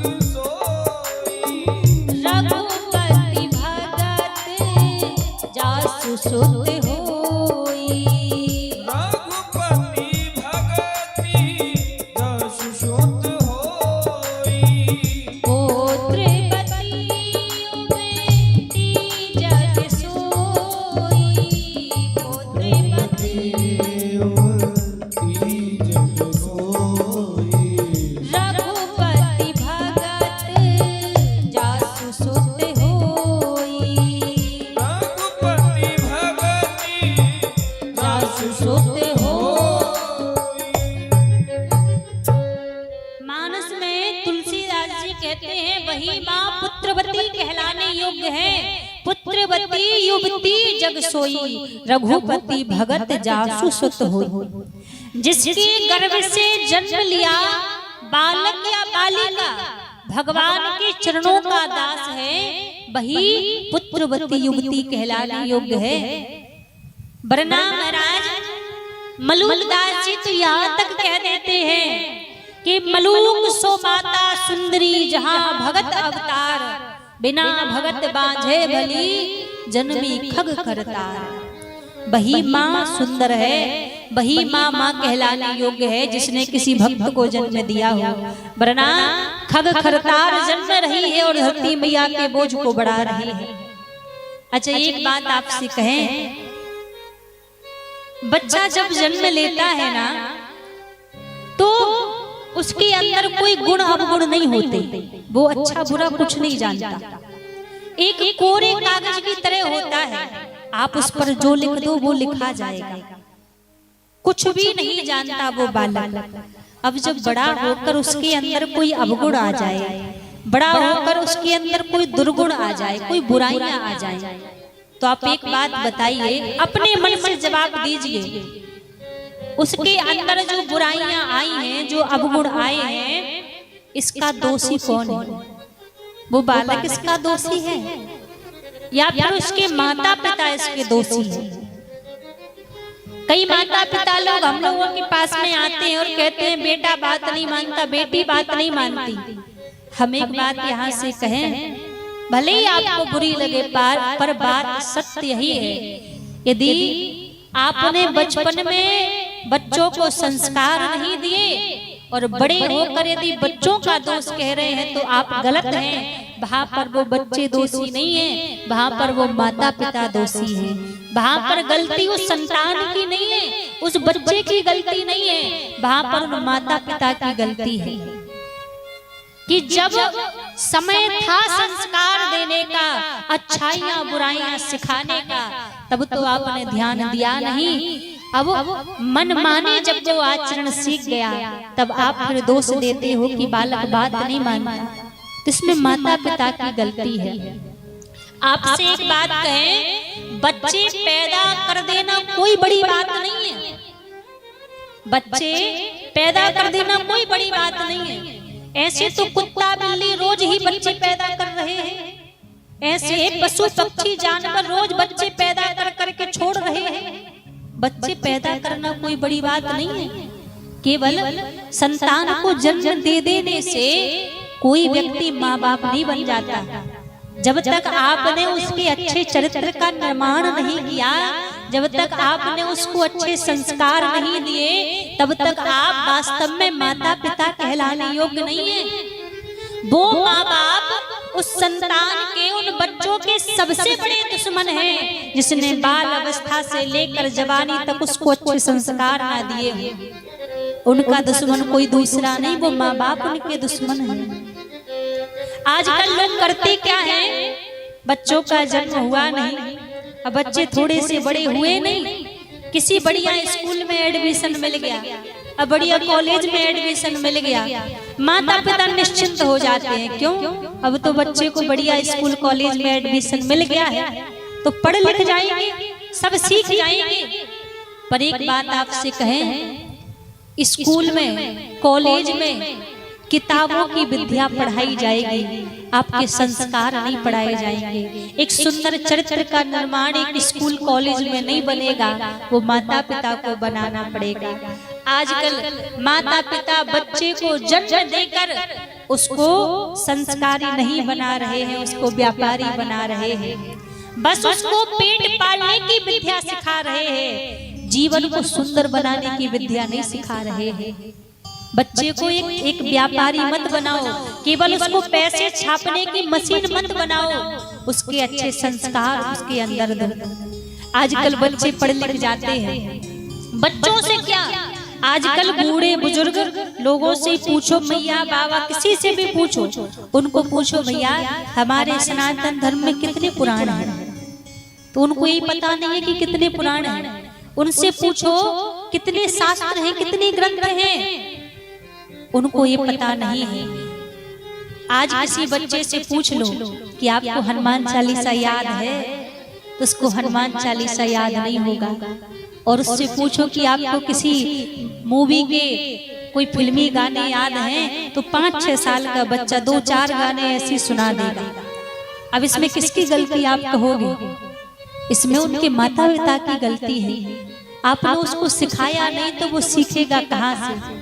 आपने उनको बताया नहीं तो उसको आएगा कहाँ से? आजकल बच्चों को मानस की चौपाइयाँ याद नहीं है, हनुमान चालीसा याद नहीं है, उनको ये पता नहीं है कि हमारे सनातन धर्म में कितने देवता हैं, हमारे ग्रंथ क्या कहते हैं, उनको ये पता नहीं है। इसमें गलती किसकी है? इसमें उन माता पिता की गलती है कि आपने नहीं सिखाया। बच्चे पैदा करके तो आपने छोड़ दिए, पर उनका चरित्र नहीं बनाया। आजकल के बच्चों को बुरा मत मानना, पर बात बिल्कुल सच है। उनको बैठने उठने का हुनर नहीं है, बात करने का उनको ढंग नहीं है। किस बहन बेटी को किस दृष्टि से देखना है, वो देखने की उनके पास दृष्टि नहीं है। किस बहन से किस बेटी से कैसे बात करना है, कैसा व्यवहार करना है, ये उनके अंदर गुण नहीं है। ये कौन सिखाएगा? कोई दूसरा नहीं सिखाएगा, ये आपको खुद सिखाना पड़ेगा, आपको बताना पड़ेगा। आजकल तो ऐसा समय है, वहीं बैठकर बाप वहीं बैठकर मंदरा पान कर रहा है, बगल में बेटे को बिठाकर मंदरा पान करा रहा है। ऐसे में सुंदर चरित्र बनेगा बच्चों का, ऐसे में कुछ सीखेंगे, ऐसे में वो तो नरक में जाएंगे ही, आपको भी नरक में लेकर जाएंगे। इसलिए केवल बालकों को, बच्चों को पैदा कर करके मत छोड़ो, उनमें संस्कार दो। कम से कम इतने संस्कार उनमें होने चाहिए कि हमें किसके साथ कैसा व्यवहार करना है, बड़ों का कितना सम्मान करना है, छोटों से कैसे व्यवहार करना है। कोई बूढ़ा बुजुर्ग मिल जाए तो उसके साथ कैसा व्यवहार हमें करना है, इतनी समझ तो बच्चों में होनी चाहिए ना। इतना तो हमें उनको सिखाना चाहिए। ये तो हमारा ही कर्तव्य, कोई दूसरा तो सिखाएगा नहीं, पर हम सिखाना नहीं चाहते। आज लोगों से हर जगह सत्संग में कहते हैं बच्चों को लेकर आया करो, अपने बेटे बेटियों को लेकर आया करो। कम से कम जो चीज आप उनको नहीं बता पा रहे हैं तो कम से कम सत्संग में तो वो सीखे, सत्संग में आकर तो वो जाने। पर आप उसको अपना कर्तव्य नहीं समझते। जब कर्तव्य नहीं समझोगे तो अंत में यही होगा कि आपका अपना खून, आपका बेटा आपको पानी भी नहीं देगा। अंत में ऐसे ही पड़े पड़े चले जाओगे, पानी भी देने वाला नहीं है, क्योंकि आपने उनको सिखाया नहीं, उनको बताया नहीं। इसलिए महाराज बच्चों में संस्कार दो, बच्चों को सिखाओ। जब सिखाओगे नहीं तो उनका चरित्र अच्छा नहीं बनेगा, उनका जीवन बिगड़ जाएगा। और जीवन बिगड़ा तो कभी भी ना वो अपना जीवन संवार पाएंगे और ना ही उनकी जो आने वाली पीढ़ी है उनका वो जीवन संवार पाएंगे। अपने बच्चों पर ध्यान दीजिए, ज्यादा नहीं तो आप 24 घंटे में 10 मिनट तो आप ऐसे निकालो कि अपने बच्चों के पास बैठो। 10 मिनट बैठकर उनको समझो कि उनके मन में क्या चल रहा है, कहीं वो किसी गलत रास्ते पर तो नहीं चल रहे। उनकी संगति को जानो कि वो किसकी संगति कर रहे हैं, कहीं किसी गलत संगति में तो नहीं फंसे। ये आप ही देखोगे, आप ही उनको समझाओगे, कोई दूसरा नहीं आएगा समझाने के लिए। आज हम लोग यहाँ कथा कहने के लिए आ गए तो थोड़ी देर के लिए आपको समझा दिया, लेकिन नित्य प्रति इन वचनों पर आपको चलना पड़ेगा, तब आपके बच्चे समझेंगे। दूसरे के कहने पर नहीं समझते महाराज। एक बात को 10 बार सुनाना पड़ता है, समझाना पड़ता है, तब जाकर बच्चे समझेंगे। तो ये आपका कर्तव्य है, बच्चों को, अपने बच्चों का भी अच्छा चरित्र बनाओ, अपनी बेटियों को भी अच्छा जीवन निर्माण करने की शिक्षा उनको दो। बेटियों को भी ऐसी शिक्षा दो कि आप जहां भी रहें, जिस घर में रहें, तो उनके मान सम्मान की, उनकी मान प्रतिष्ठा की सारी जिम्मेदारी, कहते हैं ना, एक बेटी के हाथ में होती है। जब एक बेटी जन्म लेती है तो जन्म लेने के बाद पिता के घर की जिम्मेदारी बेटी के हाथ में आ जाती है। और जब विवाह होकर दूसरे घर में जाती है तो ससुराल पक्ष के पति की जिम्मेदारी, पति के सम्मान की जिम्मेदारी उस बेटी के हाथ में आ जाती है। और जब वो एक माँ बनती है ना, तो माँ बनने के बाद एक संतान के संस्कार के निर्माण करने की जिम्मेदारी एक बेटी के अंदर आ जाती है। तो अपनी बेटियों को भी अच्छे संस्कार दो, उनको भी अच्छाई बुराई का अंतर सिखाओ कि कौन सा कार्य अच्छा है, कौन सा कार्य बुरा है। ये सब हमें ही सिखाना पड़ेगा, कोई दूसरा तो नहीं आएगा महाराज। आप नहीं सिखाओगे तो देखो, हम जो बात आपसे कह रहे हैं शायद किसी को बुरी भी लग रही हो, और लग जाए तो हमें कोई फर्क नहीं पड़ता, ठीक है। जो बात आपसे कह रहे हम अपने स्वार्थ के लिए नहीं कह रहे हैं, अपने मतलब के लिए नहीं कह रहे कि इसमें हमारा कोई मतलब है या हमारा कोई स्वार्थ है। ये बात हम आपके हित के लिए कह रहे हैं, आपके परिवार के हित के लिए कह रहे हैं, आपके बच्चों के भविष्य के हित के लिए कह रहे हैं कि उनका भविष्य अच्छा बने, उनका जीवन अच्छा बने। वरना आजकल तक का समय तो देखा जाए, ना ही वो संस्कार बच्चों में बचे हैं और ना ही वो संस्कार बच्चियों में बचे हैं। अब इसमें उन बच्चियों की गलती नहीं है, उनके घर में जो बड़े बैठे हैं, जो उनके माता पिता हैं, जो दादा दादी हैं, उनकी गलती है, उन्होंने सिखाया है। तो सच्चे माँ बाप वही है जो अपने बच्चों में अच्छे संस्कार हैं। आज 5 वर्ष के बालक हैं ध्रुव जी, और 5 वर्ष की आयु में सुनीति कह रही है, बेटा तुम यदि कल बन जा रहे थे तो आज चले जाओ, मेरे लिए इससे बड़ा कोई सौभाग्य नहीं होगा। 5 वर्ष की आयु में ध्रुव जी महाराज बन जाने लगे। रास्ते में नारद जी से भेंट हुई तो नारद जी ने गुरु मंत्र दिया और वन में जाकर उस गुरु मंत्र का निरंतर जप करने लगे। 5 महीने ध्रुव जी महाराज ने गुरु मंत्र का जप किया। 5 महीने में आज भगवान प्रकट हो गए ध्रुव जी के सामने, और ध्रुव जी के सामने प्रकट होकर प्रभु ने दर्शन दिए।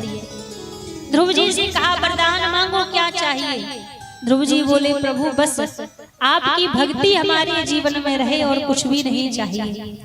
तो ठाकुर जी ने कहा कि आप कुछ समय अपने पिताजी के राजपाट को चलाओ, उसके बाद आप मेरे परम धाम आ जाना। तो भगवान के दर्शन करके ध्रुव जी महाराज जब लौट कर गए तो देखा कि आज सारे नर नारी स्वागत में खड़े हुए हैं। जो माता सुरुचि कह रही थी कि सिंहासन पर तो नहीं बैठ सकते, आज वो सुरुचि सबसे पहले स्वागत में खड़ी है। ध्रुव जी विचार कर रहे हैं, प्रभु जब तक मैं आपका नहीं हुआ था तब तक ये लोग मुझे पूछते नहीं थे, जब मैं आपका बन गया तो आज ये मेरा सम्मान कर रहे हैं। जा पर कृपा राम की होई, ता पर कृपा करे सब कोई। जिसको भगवान एक बार अपना ले उसके जीवन में फिर कोई दुख नहीं बचता, उसके जीवन में फिर कोई कष्ट नहीं बचता। जिसको एक बार ठाकुर जी अपना ले, एक बार जिसका संबंध भगवान से बन जाए महाराज, फिर कोई दुख कोई संकट उसके जीवन में नहीं रहता। इसीलिए भगवान से स्वयं को जोड़ो। यदि प्रभु से जोड़ लोगे ना तो जीवन में कोई संकट नहीं बचेगा, जीवन में कोई दुख नहीं बचेगा। यदि प्रभु से हमारा संबंध बन जाए, प्रभु से हमारा कोई रिश्ता बन जाए। मुझे कौन जानता था तेरी बंदगी से पहले, मुझे कौन जानता था तेरी बंदगी से पहले, तेरे नाम ने बना दी मेरी जिंदगी फसाना। तेरे नाम ने बना दी मेरी जिंदगी फसाना। इसीलिए कहा है मुझे रास आ गया है तेरे दर पे सर झुकाना। मुझे रास आ गया है तेरे दर पे सर झुकाना। तुझे मिल गया पुजारी, मुझे मिल गया ठिकाना। मुझे रास आ गया है, मुझे रास आ गया है तेरे दर पे सर झुकाना। मुझे रास आ गया है तेरे दर पे सर झुकाना। मुझे रास आ गया है तेरे दर पे सर झुकाना। मुझे रास आ गया है तेरे दर पे सर झुकाना। ओ मुझे रास आ गया है तेरे दर पे सर झुकाना।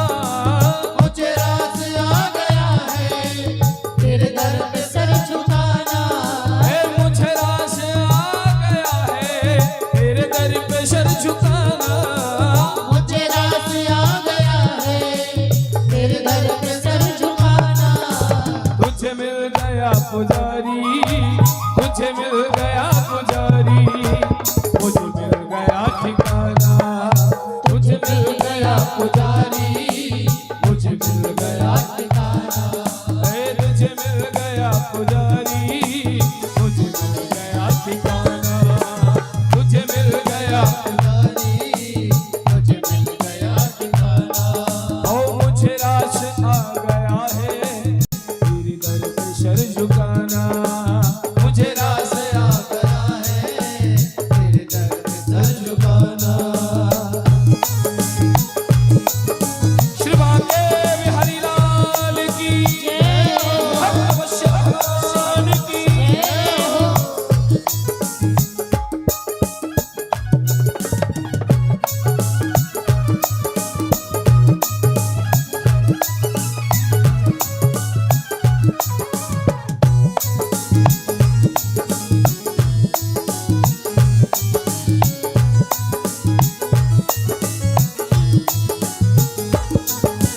मुझे इसका गम नहीं है कि ये दुनिया रूठ जाए। मुझे इसका गम नहीं है कि ये दुनिया रूठ जाए। मुझे इसका गम नहीं है कि ये दुनिया रूठ जाए। मुझे इसका गम नहीं है कि ये दुनिया रूठ जाए।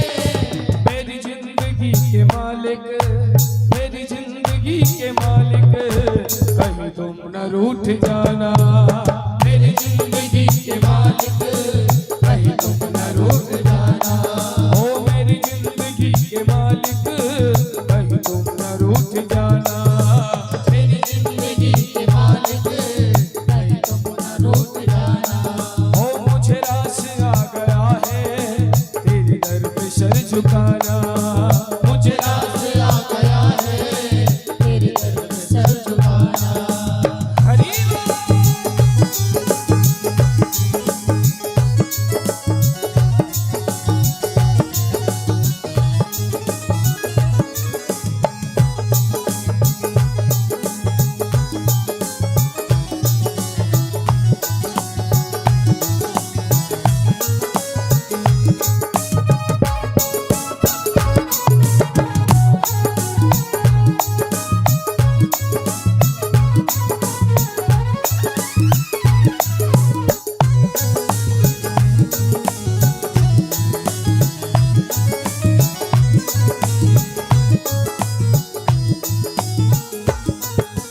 तेरी सांवरी सी सूरत मेरे दिल में बस गई है।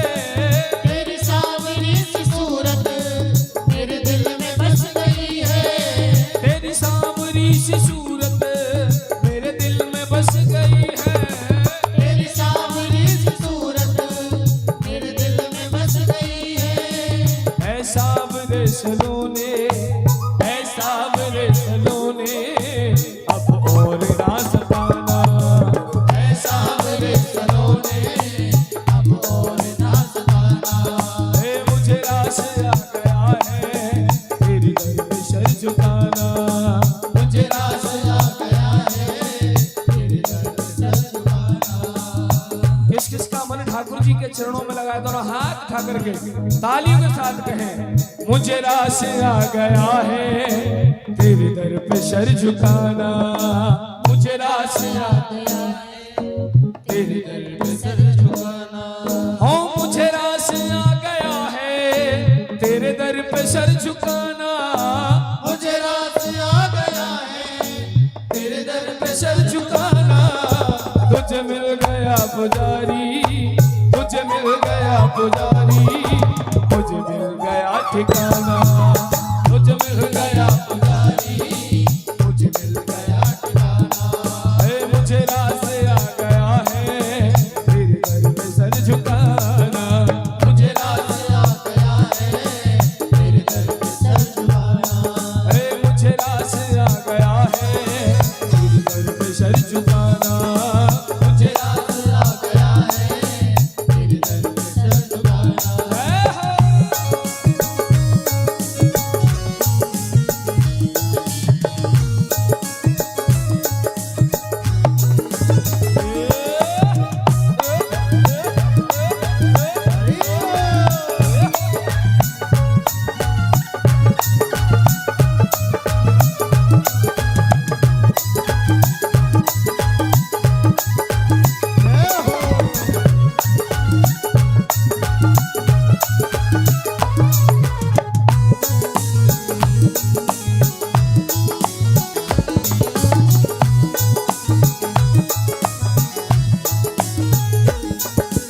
दुनिया की खाके ठोकर आया हूँ तेरे द्वारे। दुनिया की खाक ठोकर आया हूँ तेरे द्वारे। ये बिल्कुल सत्य बात है। जब इंसान संसार से हार जाता है ना, तब भगवान के दरबार पर अपने समाधि को भटकता है। लेकिन अगर संसार में न भटकने से ठाकुर जी का ही दरबार पकड़ा जाए तो कितना अच्छा रहे। लेकिन नहीं, जब दुनिया में ठोकर पड़ती है तब उनके दरबार की याद आती है। इसीलिए कहा, दुनिया की खाके ठोकर आया हूँ तेरे द्वारे। दुनिया की खाक ठोकर आया हूँ तेरे द्वारे। ओ दुनिया की खाके ठोकर आया हूँ तेरे द्वारे। दुनिया की खाक ठोकर आया हूँ तेरे द्वारे। मेरे मुरली वाले मोहन, मेरे मुरली वाले मोहन अब और ना सताना। मेरे मुरली वाले मोहन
सांस चल रही है, अभी सांस चल रही है, कहीं तुम न चले जाना।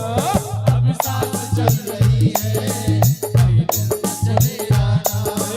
अभी सांस चल रही है, कहीं तुम न चले जाना। अभी सांस चल रही है, कहीं तुम न चले जाना। मुझे रास आ गया है तेरे दर पे सर झुकाना। मुझे रास आ गया है, तेरे दर पे सर झुकाना। मुझे रास आ गया है तेरे दर पे सर झुकाना। मुझे रास आ गया है, तेरे दर पे सर झुकाना। मुझे रास आ गया है तेरे दर पे सर झुकाना। मुझे रास आ गया है, तेरे दर पे सर झुकाना। एक बार दोनों हाथ उठाइए सभी और सभी तालियों के साथ कहें, तुझे मिल गया पुजारी, तुझे मिल गया पुजारी, मुझे मिल गया ठिकाना। मुझे मिल गया पुजारी, मुझे मिल गया ठिकाना। तुझे मिल गया पुजारी, मुझे मिल गया ठिकाना। मुझे मिल गया पुजारी, मुझे मिल गया ठिकाना। मुझे रास आ गया है तेरे दर पे सर झुकाना। मुझे रास आ गया है, तेरे दर पे सर झुकाना। तुझे मिल गया पुजारी, तुझे मिल गया पुजारी, मुझे मिल गया ठिकाना। मुझे मिल गया पुजारी, मुझे मिल गया ठिकाना। तुझे मिल गया पुजारी, मुझे मिल गया ठिकाना।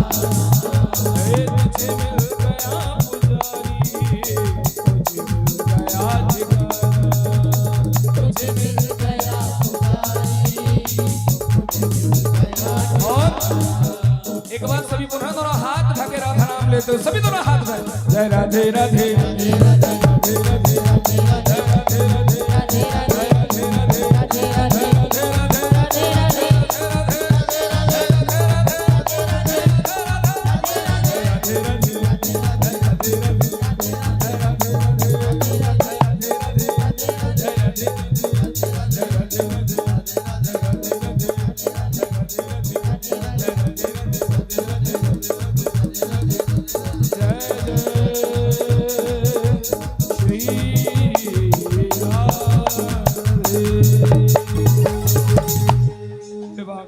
बिहारी लाल की जय, भक्त वत्सल भगवान की जय। कहते हैं महाराज, जब भगवान का अनुग्रह हो जाए, प्रभु की कृपा हो जाए, तो सब फिर कृपा करते हैं। जा पर कृपा राम की होई, ता पर कृपा करें सब कोई। जब भगवान बाह पकड़ ले तो संसार में हर एक फिर अनुग्रह करता है, हर एक फिर कृपा करता है। तो यहाँ पर ध्रुव जी का बड़ा सुंदर चरित्र श्रवण कराया। आगे कई चरित्र सुखदेव जी महाराज ने राजा परीक्षित को श्रवण कराए। अब देखिए, समय का बड़ा अभाव रहता है और क्रम लेकर यदि कथा को चलेंगे तो नित्य प्रति कम से कम 4 से 5 घंटे चाहिए, तब एक दिन का क्रम सीमित समय में पहुंच सकता है। अब समय भी सीमित है और प्रसंग भी पहुंचाने होते हैं, तो यहाँ पर कुछ प्रसंगों को संक्षिप्त में ही स्पर्श करते हुए चलेंगे।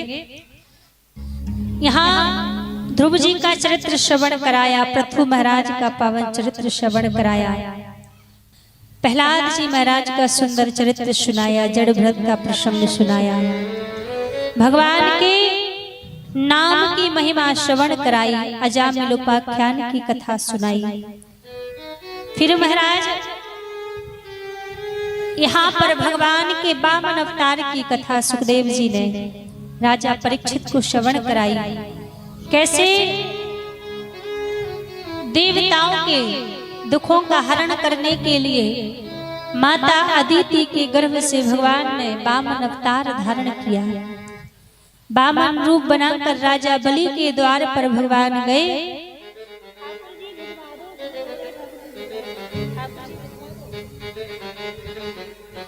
जैसे ही राजा बलि के द्वार पर प्रभु गए और 3 पग में त्रिलोकी को नाप कर लाए। 3 पग में त्रिलोकी को प्रभु ने नाप कर वापस देवताओं का राज्य लौटाया। तो वामन अवतार की कथा भी यहाँ पर श्रवण कराई। फिर सूर्य वंश का पावन चरित्र सुखदेव जी महाराज ने राजा परीक्षित को श्रवण कराया। सूर्य वंश के बड़े ही प्रतापी राजा महाराज दशरथ, जिनको अपने जीवन में एक बार इस बात से गिलानी हुई, इस बात से कष्ट हुआ कि मेरे घर कोई संतान नहीं है। एक बार क्या हुआ महाराज, आकाश मार्ग में महासंग्राम का युद्ध चल रहा था। और जब आकाश मार्ग में महासंग्राम का युद्ध चल रहा था तो युद्ध के दौरान महाराज दशरथ को शक्ति लगी। और जब महाराज दशरथ को शक्ति लगी तो मूर्छित होकर महाराज दशरथ गिर पड़े। अब जब मूर्छित होकर गिरे तो जटायु ने महाराज दशरथ को अपने पंखों पर झेल लिया। जब पंखों पर झेला तो पंखों पर झेलते ही महाराज अपनी गुफा में ले गए। कुछ देर बाद जब महाराज दशरथ की मूर्छा टूटी तो देखा कि मैं एक पक्षी के पास हूँ। और जब लगा कि मैं पक्षी के पास हूँ तो महाराज दशरथ कहने लगे, आपने मेरे प्राण बचाए हैं, मैं आपका आभारी हूँ। आप मांगिए, आपको क्या चाहिए, आप जो भी मांगोगे मैं प्रदान करूंगा। जटायु कहने लगा, महाराज आप तो स्वयं गरीब हो, आप मुझे क्या दोगे। अब जैसे कहा तो राजा दशरथ बोले, मैं गरीब नहीं हूँ, मैं तो अयोध्या का राजा हूँ, तुम मांगो तो सही, तुम्हें क्या चाहिए। जटायु बोला, अच्छा आप गरीब नहीं हैं, जब आप गरीब नहीं हैं तो ऐसा करो, अपना ज्येष्ठ पुत्र मुझे दे दो, अपना बड़ा पुत्र मुझे दे दो। और जब जटायु ने पुत्र मांगा तो महाराज दशरथ को हृदय में कष्ट हुआ, ग्लानि हुई। एक बारे भूपति मन माही, एक बारे भूपति मन माही, एक बारे भूपति मन माही, एक बार भूपति मन माही, भयाऊं गिलानी मोरे सुत नाही, भयाऊं गिलानी मोरे सुत नाही। जैसे ही जटायु ने कहा कि मुझे आपका ज्येष्ठ पुत्र चाहिए, बड़ा पुत्र चाहिए, महाराज दशरथ को हृदय में कष्ट हुआ। यदि आज मेरे पास पुत्र होता तो मैं जटायु को दे देता। हृदय में ग्लानि हुई। और देखो, चरित्र सभी जानते हैं, कथाएं सभी जानते हैं। जब राम जी का जन्म हुआ था तो जटायु गया था लेने के लिए अयोध्या, पर जटायु ने विचार किया कि मैं तो जंगल में रहता हूँ, वनों में रहता हूँ, इनके इतने कोमल अंग हैं, इनको मैं कहाँ रखूंगा। तो महाराज दशरथ से बोले, राजन अभी आप इनको अपने ही पास में रखिए, और जब मुझे आवश्यकता पड़ेगी तो मैं लेने के लिए आ जाऊंगा। तो महाराज जब यहाँ पर महाराज दशरथ ने प्राण त्यागे तो रघुनाथ जी ने उनका अंतिम संस्कार नहीं किया। और कहा, जंगलों में जब जटायु ने प्राण त्यागे तो जंगलों में भटकते भटकते जटायु का अंतिम संस्कार करने पहुंच गए। क्योंकि महाराज दशरथ से पहले जटायु का अधिकार था रघुनाथ जी के ऊपर, पहले ही जटायु ने मांग लिया था। अब हृदय में कष्ट हुआ तो रहा नहीं गया। अब जब रहा नहीं गया तो तुरंत कहाँ पहुंचे, अपने गुरुदेव के पास जाने लगे। गुरु ग्रह गया तुरंत माही पाला, गुरु ग्रह गया तुरंत माही पाला, चरण लागी करी विनय विशाला, चरण लागी करी विनय विशाला, श्रृंगी ऋषि वशिष्ठ बुलावा, वशिष्ठ बुलावा। पुत्र कामे शुभे जग करावा। पुत्र काम शुभ यज्ञ करावा। वशिष्ठ जी के निकट पहुंचे महाराज दशरथ, प्रार्थना की मुझे पुत्र चाहिए। और जब प्रार्थना की तो श्रृंगी ऋषि के द्वारा वशिष्ठ जी ने पुत्र कामेष्ठ यज्ञ कराया। और यज्ञ में अग्नि देवता खीर का कटोरा लेकर प्रकट हुए और कहा कि खीर जाकर अपनी रानियों को खिला देना, सुंदर पुत्र का जन्म होगा। महाराज दशरथ आए और आकर उस खीर के 2 हिस्से कर दिए। एक हिस्सा माता कौशल्या को दिया और दूसरा हिस्सा माता कैकेयी को दिया, सुमित्रा जी को नहीं दिया। जब माता कौशल्या अपने खीर के हिस्से में से एक निवाला सुमित्रा जी को देने लगी, तभी ऊपर से एक पक्षिणी उड़ती हुई आई, वो खीर का निवाला छीन कर ले गई। और यहाँ पर माता अंजनी पवन देवता की आराधना कर रही थी, तो वो खीर का निवाला जाकर माता अंजनी के हाथ में रख दिया। तो माता अंजनी को लगा कि शायद पवन देवता की प्रसादी है, तो उन्होंने उस प्रसाद को पा लिया तो गर्भवती हो गई। तो एक रामायण में ऐसा वर्णन आता है कि हनुमान जी और राम जी भाई भाई हैं। वो इसी प्रकार भाई है कि एक ही निवाला दोनों माताओं ने पाया था। फिर यहाँ कौशल्या जी ने और माता कैकेयी ने एक एक निवाला जब माता सुमित्रा को दिया तो तीनों माताएं गर्भवती हो गई। फिर धीरे धीरे पूरे अयोध्या का वातावरण बदलने लगा। भगवान के अवतार का समय नजदीक आया। नौमी तिथि मधुमास पुनीता। नौमी तिथि मधुमास पुनीता। शुक्ल पक्ष अभिजित हरि प्रीता। शुक्ल पक्ष अभिजित हरि प्रीता। नौमी तिथि दिन मंगलवार और दिन के 12 बजे अयोध्या के महलों में रामलला सरकार का अवतार हुआ। बोलिए रामलला सरकार की। माता कौशल्या के गर्भ से रघुनाथ जी का अवतार हुआ। कैकेयी मैया के गर्भ से भरत भैया का अवतार हुआ और सुमित्रा जी के गर्भ से लक्ष्मण और शत्रुघ्न जी का अवतार हुआ। अयोध्या में बड़ा उत्सव हुआ प्रभु के अवतार का। और यहाँ पर भगवान के अवतार की कथा श्रवण कराई। फिर चंद्रवंश की कथा सुखदेव जी महाराज राजा परीक्षित को श्रवण करा रहे हैं। अब वैसे तो जन्माष्टमी के दिन से कथा का आरंभ होता है, पर आज चतुर्थ दिन है तो आज यहाँ पर ही हम नंदोत्सव ठाकुर जी का मनाएंगे। तो जैसे 10 वर्षों से आपके यहाँ पर निरंतर उत्सव चल रहा है, ठाकुर जी की कृपा आपके ऊपर बरसती रहती है। आपके ही नगर के, आपके ही भाई, आपके ही पुत्र इस आयोजन को करवाते हैं। तो देखो, आयोजन कोई भी हो, छोटा आयोजन हो या बड़ा आयोजन हो, बिना अर्थ के पूर्ण नहीं होता। हर आयोजन में अर्थ की आवश्यकता तो पड़ती ही है। तो आप सभी के सहयोग से ही हर वर्ष ये आयोजन इतना दिव्य होता है, भव्य होता है आयोजन।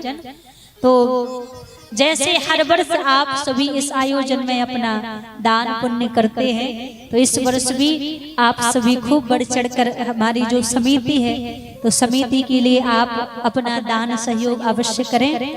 और मंदिर में भी ठाकुर जी की दान पेटी लगी हुई है। आपको यदि वहां नहीं बुलवाना या पर्ची नहीं लेनी तो आप मंदिर में जाकर भी वहां पर अपनी इच्छा अनुसार वहां पर भी दान कर सकते हैं। तो आप सभी का ही आयोजन है, आप सभी के ही सहयोग से दर्श बस बड़ी बात होती है, निरंतर चला आ रहा है। और आप सभी चाहेंगे तो आगे भी ऐसे ही चलता रहेगा। तो यहाँ पर चंद्रवंश की कथा सुखदेव जी महाराज राजा परीक्षित को श्रवण कराते हैं। चंद्रवंश के बड़े ही प्रतापी राजा महाराज उग्रसेन, जिनके ही बेटे हुए कंस। कंस अपनी चचेरी बहन देवकी से बड़ा प्रेम करते थे। तो देवकी विवाह योग्य हुई तो कंस के मन में चिंता लगने लगी कि अपनी बहन का विवाह किससे करूं। और जब मन में चिंता आई तो महाराज कंस ने देवकी का विवाह वसुदेव जी के साथ में पक्का कर दिया।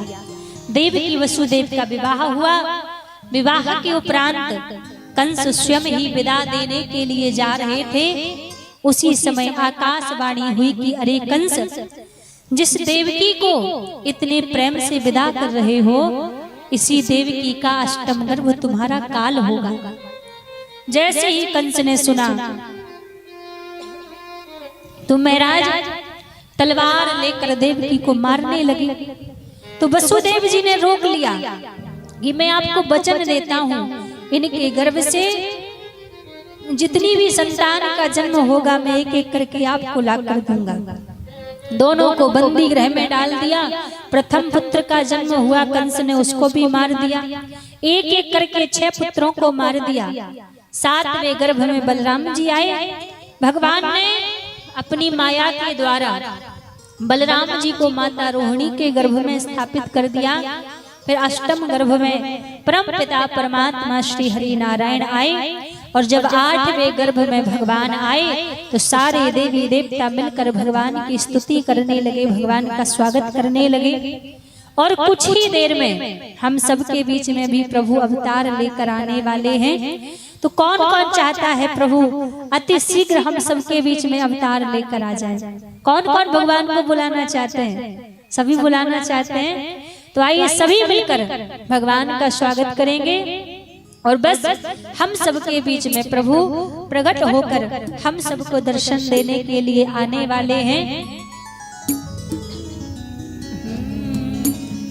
स्वागतम कृष्णा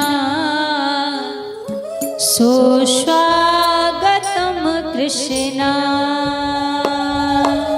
स्वागतम कृष्णा स्वागतम कृष्णा, स्वागतम कृष्णा स्वागतम कृष्णा, स्वागतम कृष्णा स्वागतम कृष्णा, स्वागतम सुस्वागतम शरणागतम कृष्णा, स्वागतम सुस्वागतम शरणागतम कृष्णा, स्वागतम कृष्णा सुस्वागतम कृष्णा, स्वागतम कृष्णा सुस्वागतम कृष्णा। सभी ताली सेवा करते हुए भगवान का स्वागत करेंगे।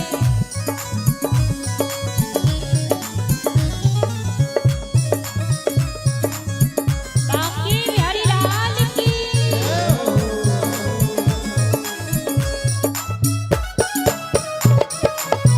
हरि बोल।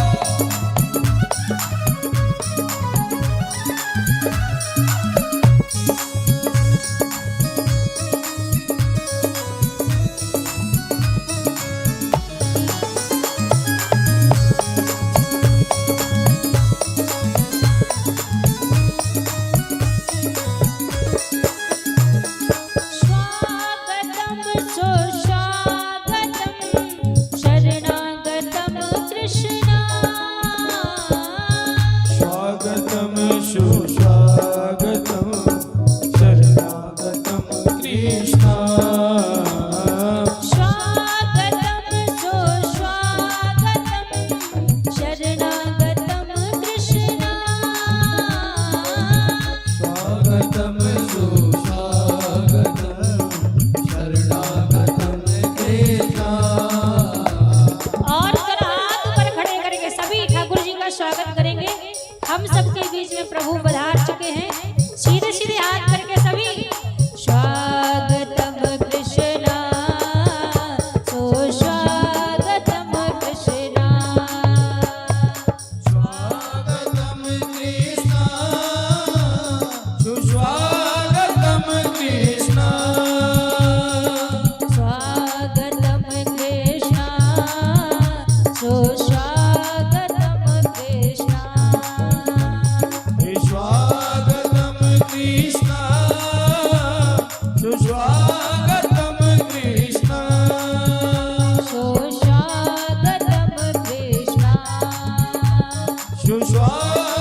सुस्वागतम कृष्ण सुस्वागतम कृष्ण सुस्वागतम कृष्ण।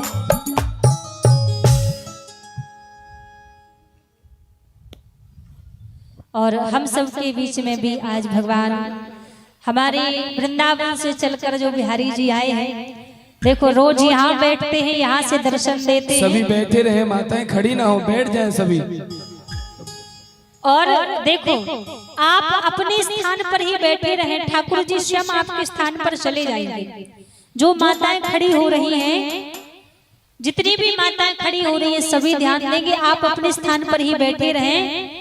ठाकुर जी को लेकर हमारे भैया जी और वसुदेव जी स्वयं आपके पास में आ जाएंगे, क्योंकि आपकी संख्या ज्यादा है और समय पर्याप्त लग जाएगा। आप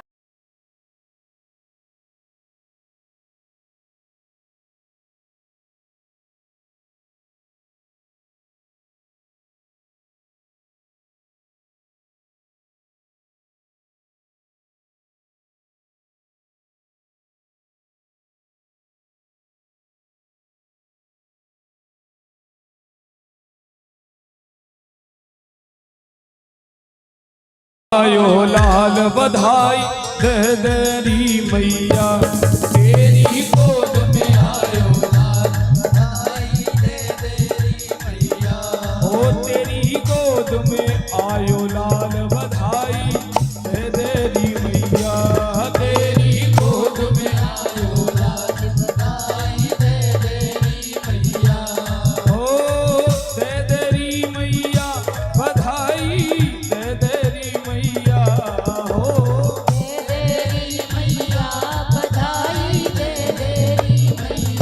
हो झूले झूले हो झूले पलना में गोपाल बधाई दे देरी मैया, झूले पलना में गोपाल बधाई दे देरी मैया। ये झूले पलना मेरी गोपाल बधाई दे देरी मैया, झूले पलना में गोपाल बधाई दे देरी मैया। ओ दे देरी मैया बधाई दे देरी मैया, ओ दे देरी मैया बधाई दे देरी मैया। ओ झूले जय हो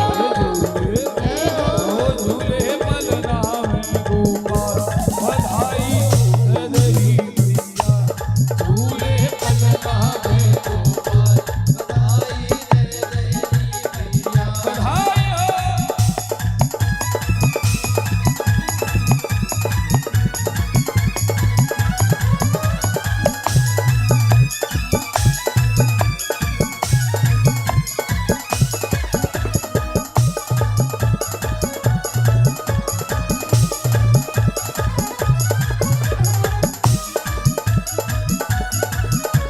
नंद के लाला की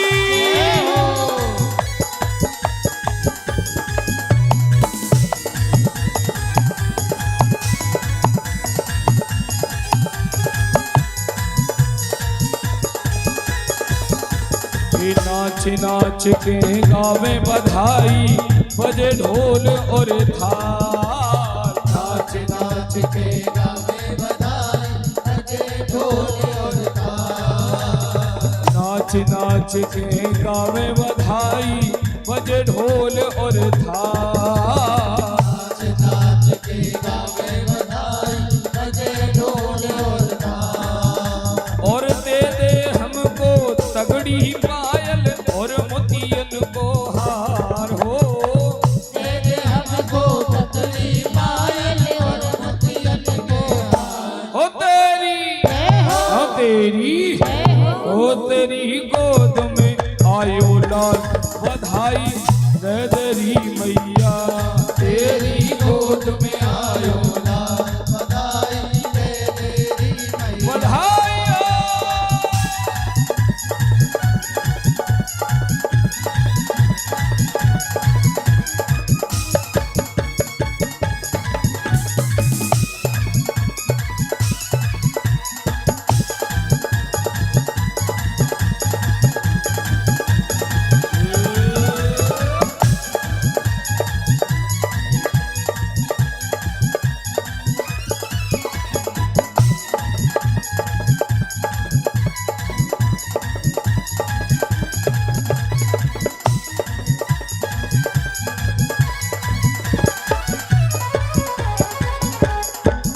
दे दे हमको अनधन मैया लहंगा चूनर साड़ी। हमको अनधन मैया लहंगा चूनर साड़ी। अरे दे दे हमको अनधन मैया लहंगा चूनर साड़ी। हमको अनधन मैया लहंगा चूनर साड़ी। कंजूसी से काम चले नरी दे दे मोटर गाड़ी। कंजूसी से काम चले ना दे दे मोटर गाड़ी। ओ तेरी ओ तेरी गोद में आयो लाल बधाई दे दे री मैया। तेरी गोद में आयो लाल बधाई दे दे री मैया। ओ दे दे री मैया बधाई दे दे री मैया। हो दे दे री मैया बधाई दे दे री मैया। हाँ झूले हो झूले ओ झूले पलना में गोपाल बधाई दे दे री मैया। झूले पलना में गोपाल बधाई दे दे री बधाई हो।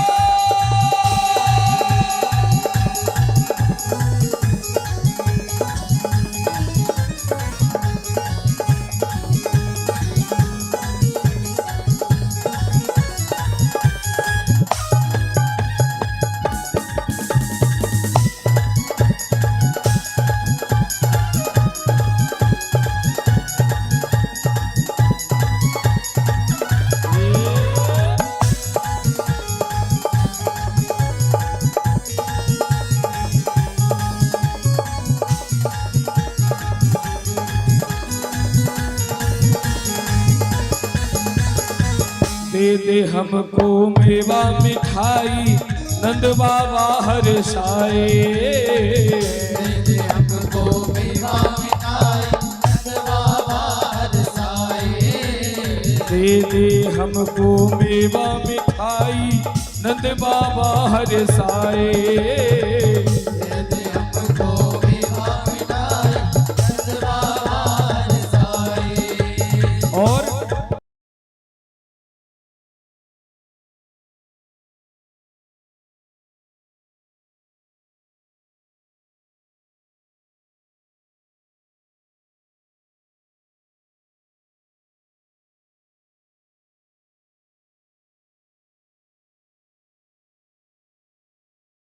बधाई हो बधाई हो। बधाई हो।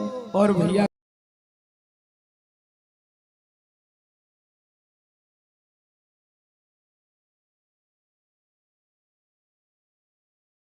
बधाई हो। अरे दे दे हमको मेवा मिठाई नंद बाबा हर साए। दे दे हमको मेवा मिठाई नंद बाबा हर साए। अरे पलदाऊ संग खेलन कूदन छोटे भैया आए। बलदाऊ संग खेलन कूदन छोटे भैया आए। ओ पलदाऊ संग खेलन कूदन छोटे भैया आए। बलदाऊ संग खेलन कूदन छोटे भैया आए। ओ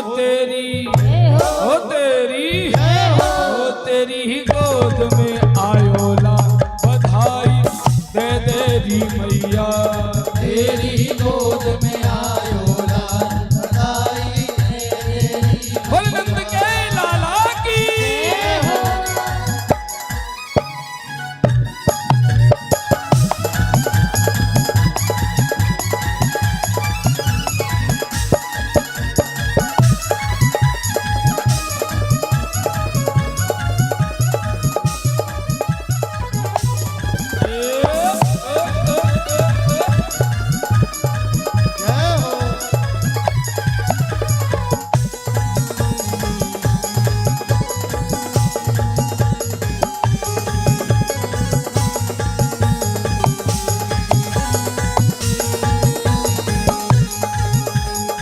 ब्रज नगरी में धूम मची है घर घर हुई दिवाली।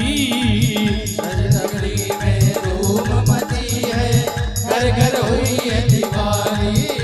हे ब्रज नगरी में धूम मची है, घर घर हुई दिवाली। नगरी में धूम मची है, घर घर हुई है दिवाली। तेरी दया से हम भक्तों को आज मिली खुशहाली। तेरी दया से हम भक्तों को आज मिली खुशहाली। ओ तेरी दया से हम भक्तों को आज मिली खुशहाली।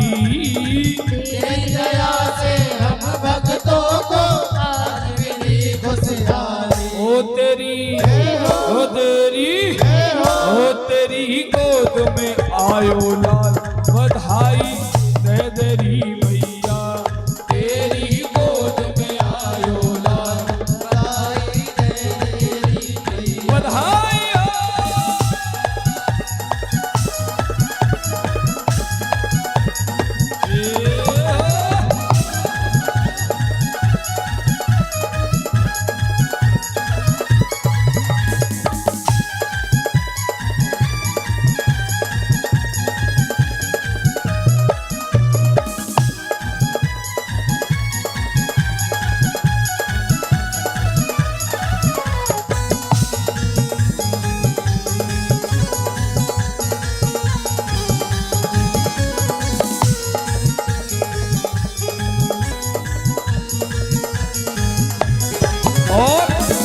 एक बार सभी दोनों हाथ उठा के ठाकुर जी को बधाई दें। दोनों हाथ उठा के बोले बधाई हो बधाई हो बधाई हो बधाई हो बधाई हो बधाई हो। ये शुभ घड़ी आई हो, ये शुभ घड़ी आई हो। बधाई हो बधाई हो बधाई हो बधाई हो। ये शुभ घड़ी आई हो, शुभ घड़ी आई हो। बधाई हो।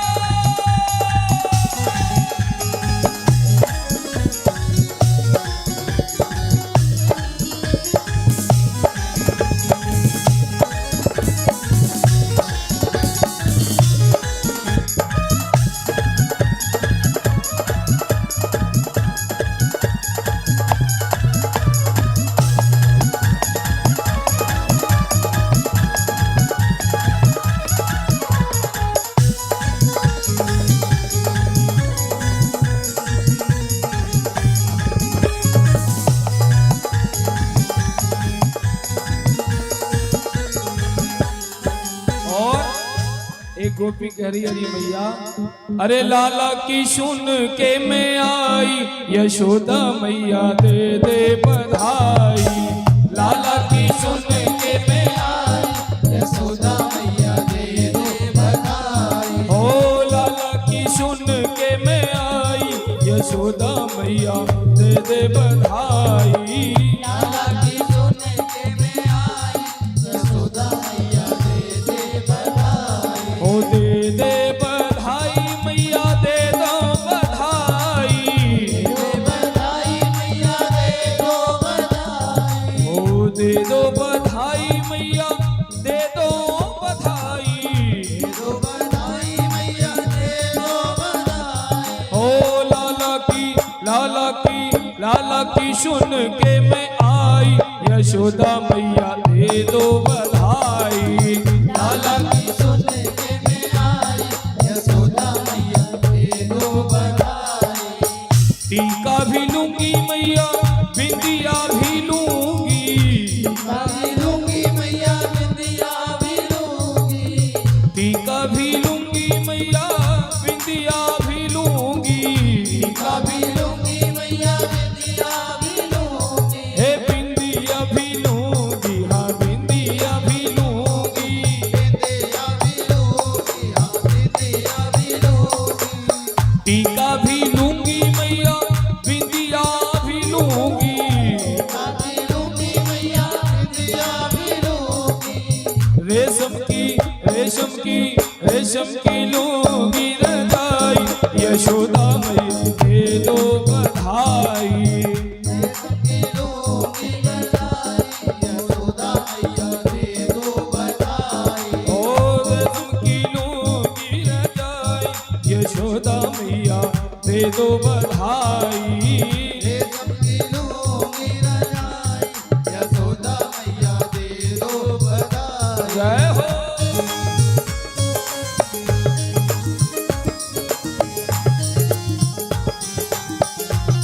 नंद के लाला की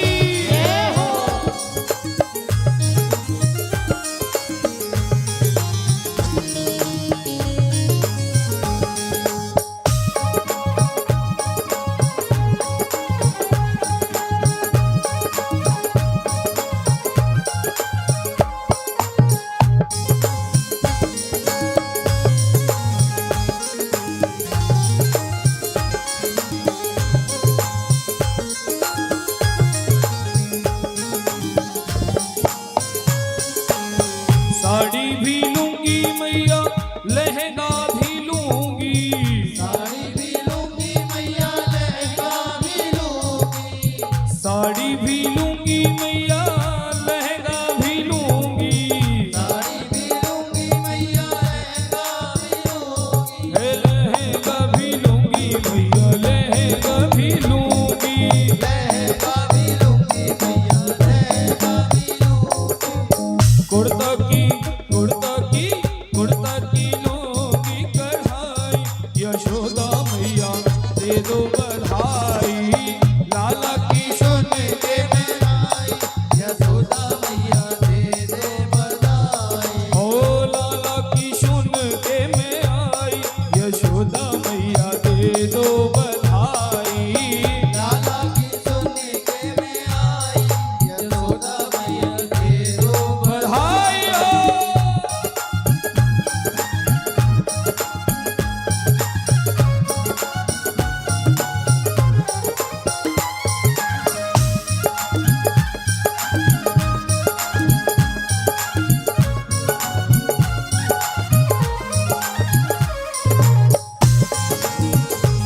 नंद के लाला की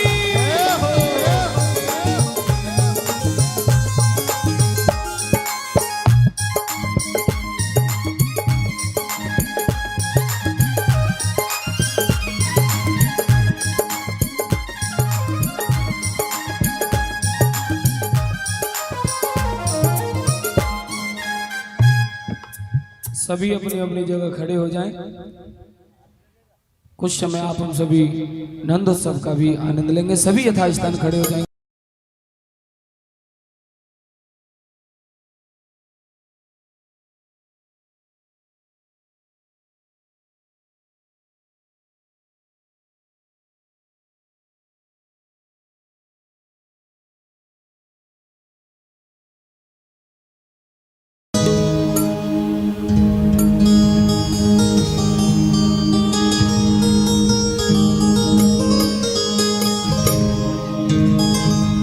श्री राधे। आप सभी ने ठाकुर जी को खूब बधाई दी। अब किस किस को बधाई चाहिए ठाकुर जी से? दोनों हाथ उठा के बताए। हाँ, जय हो। एक बार प्रेम से नंद के लाला की जय हो। और सभी पहले मस्ती में झूमते हुए ठाकुर जी के प्राकट उत्सव को मनाएंगे। दोनों हाथ उठा के सभी। हो ब्रिज में है रही जय जयकार, नंद घर लाला जायो है। ब्रिज में है रही जय जयकार, लाला जायो है। हो ब्रिज में है रही जय जयकार, नंद घर लाला जायो है। ब्रिज में है रही जय जयकार, नंद घर लाला जायो है। ओ लाला जायो है, नंद रानी ने लाला जायो है। हो लाला जायो है, नंद रानी ने लाला जायो है। हो ब्रिज में, हो ब्रिज में ऐसे नहीं। अरे मैया थोड़ा झूमते हुए, दोनों हाथ उठा के सभी मस्ती में झूमते हुए। हो ब्रिज में है रही जय जयकार, नंद घर लाला जायो है। हे ब्रिज में है रही जय जयकार, नंद घर लाला जायो है। हे लाला जायो है, नंद रानी ने लाला जायो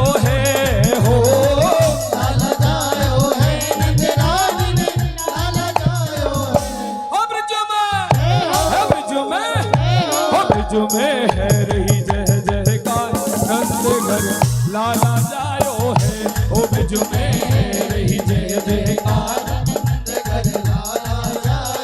बधाई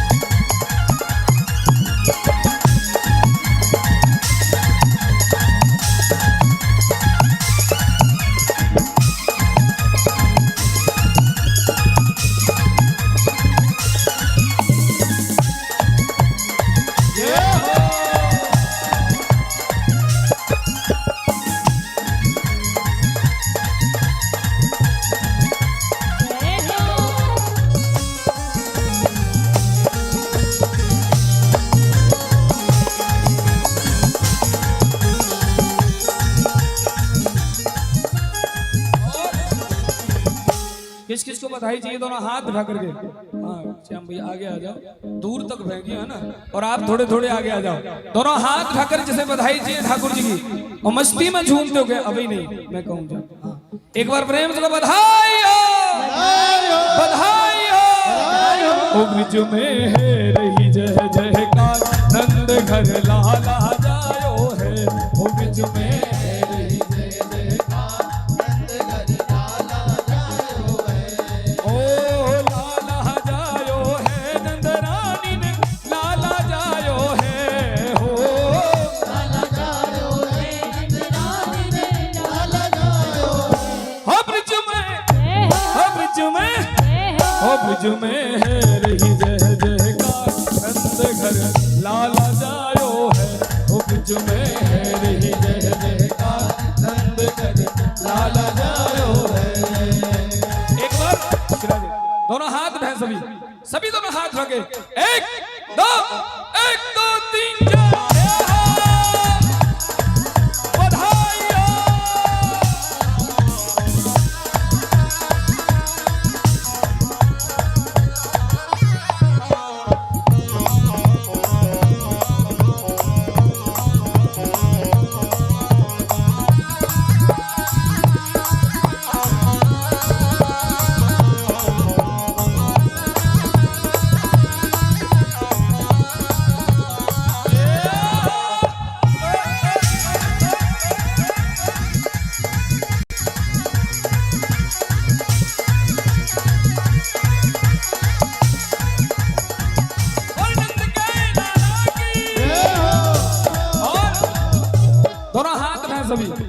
हो नंद घर आनंद भयो जय कन्हैया लाल की नंद घर आनंद भयो जय कन्हैया लाल की हो जय कन्हैया लाल की गिरधर गोपाल की कन्हैया लाल की गिरधर गोपाल की जय कन्हैया लाल की गिरधर गोपाल की कन्हैया लाल की गिरधर गोपाल की हे नंद घर आनंद भयो जय कन्हैया लाल की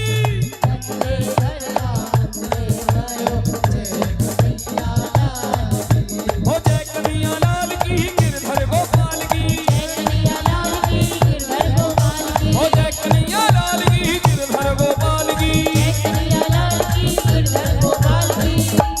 लास्ट सभी दोनों हाथ उठाएंगे फिर आरती करेंगे। दोनों हाथ उठा लें आरती जला लो सभी दोनों हाथ रखे हो नंद घर आनंद भयो जय कन्हैया लाल की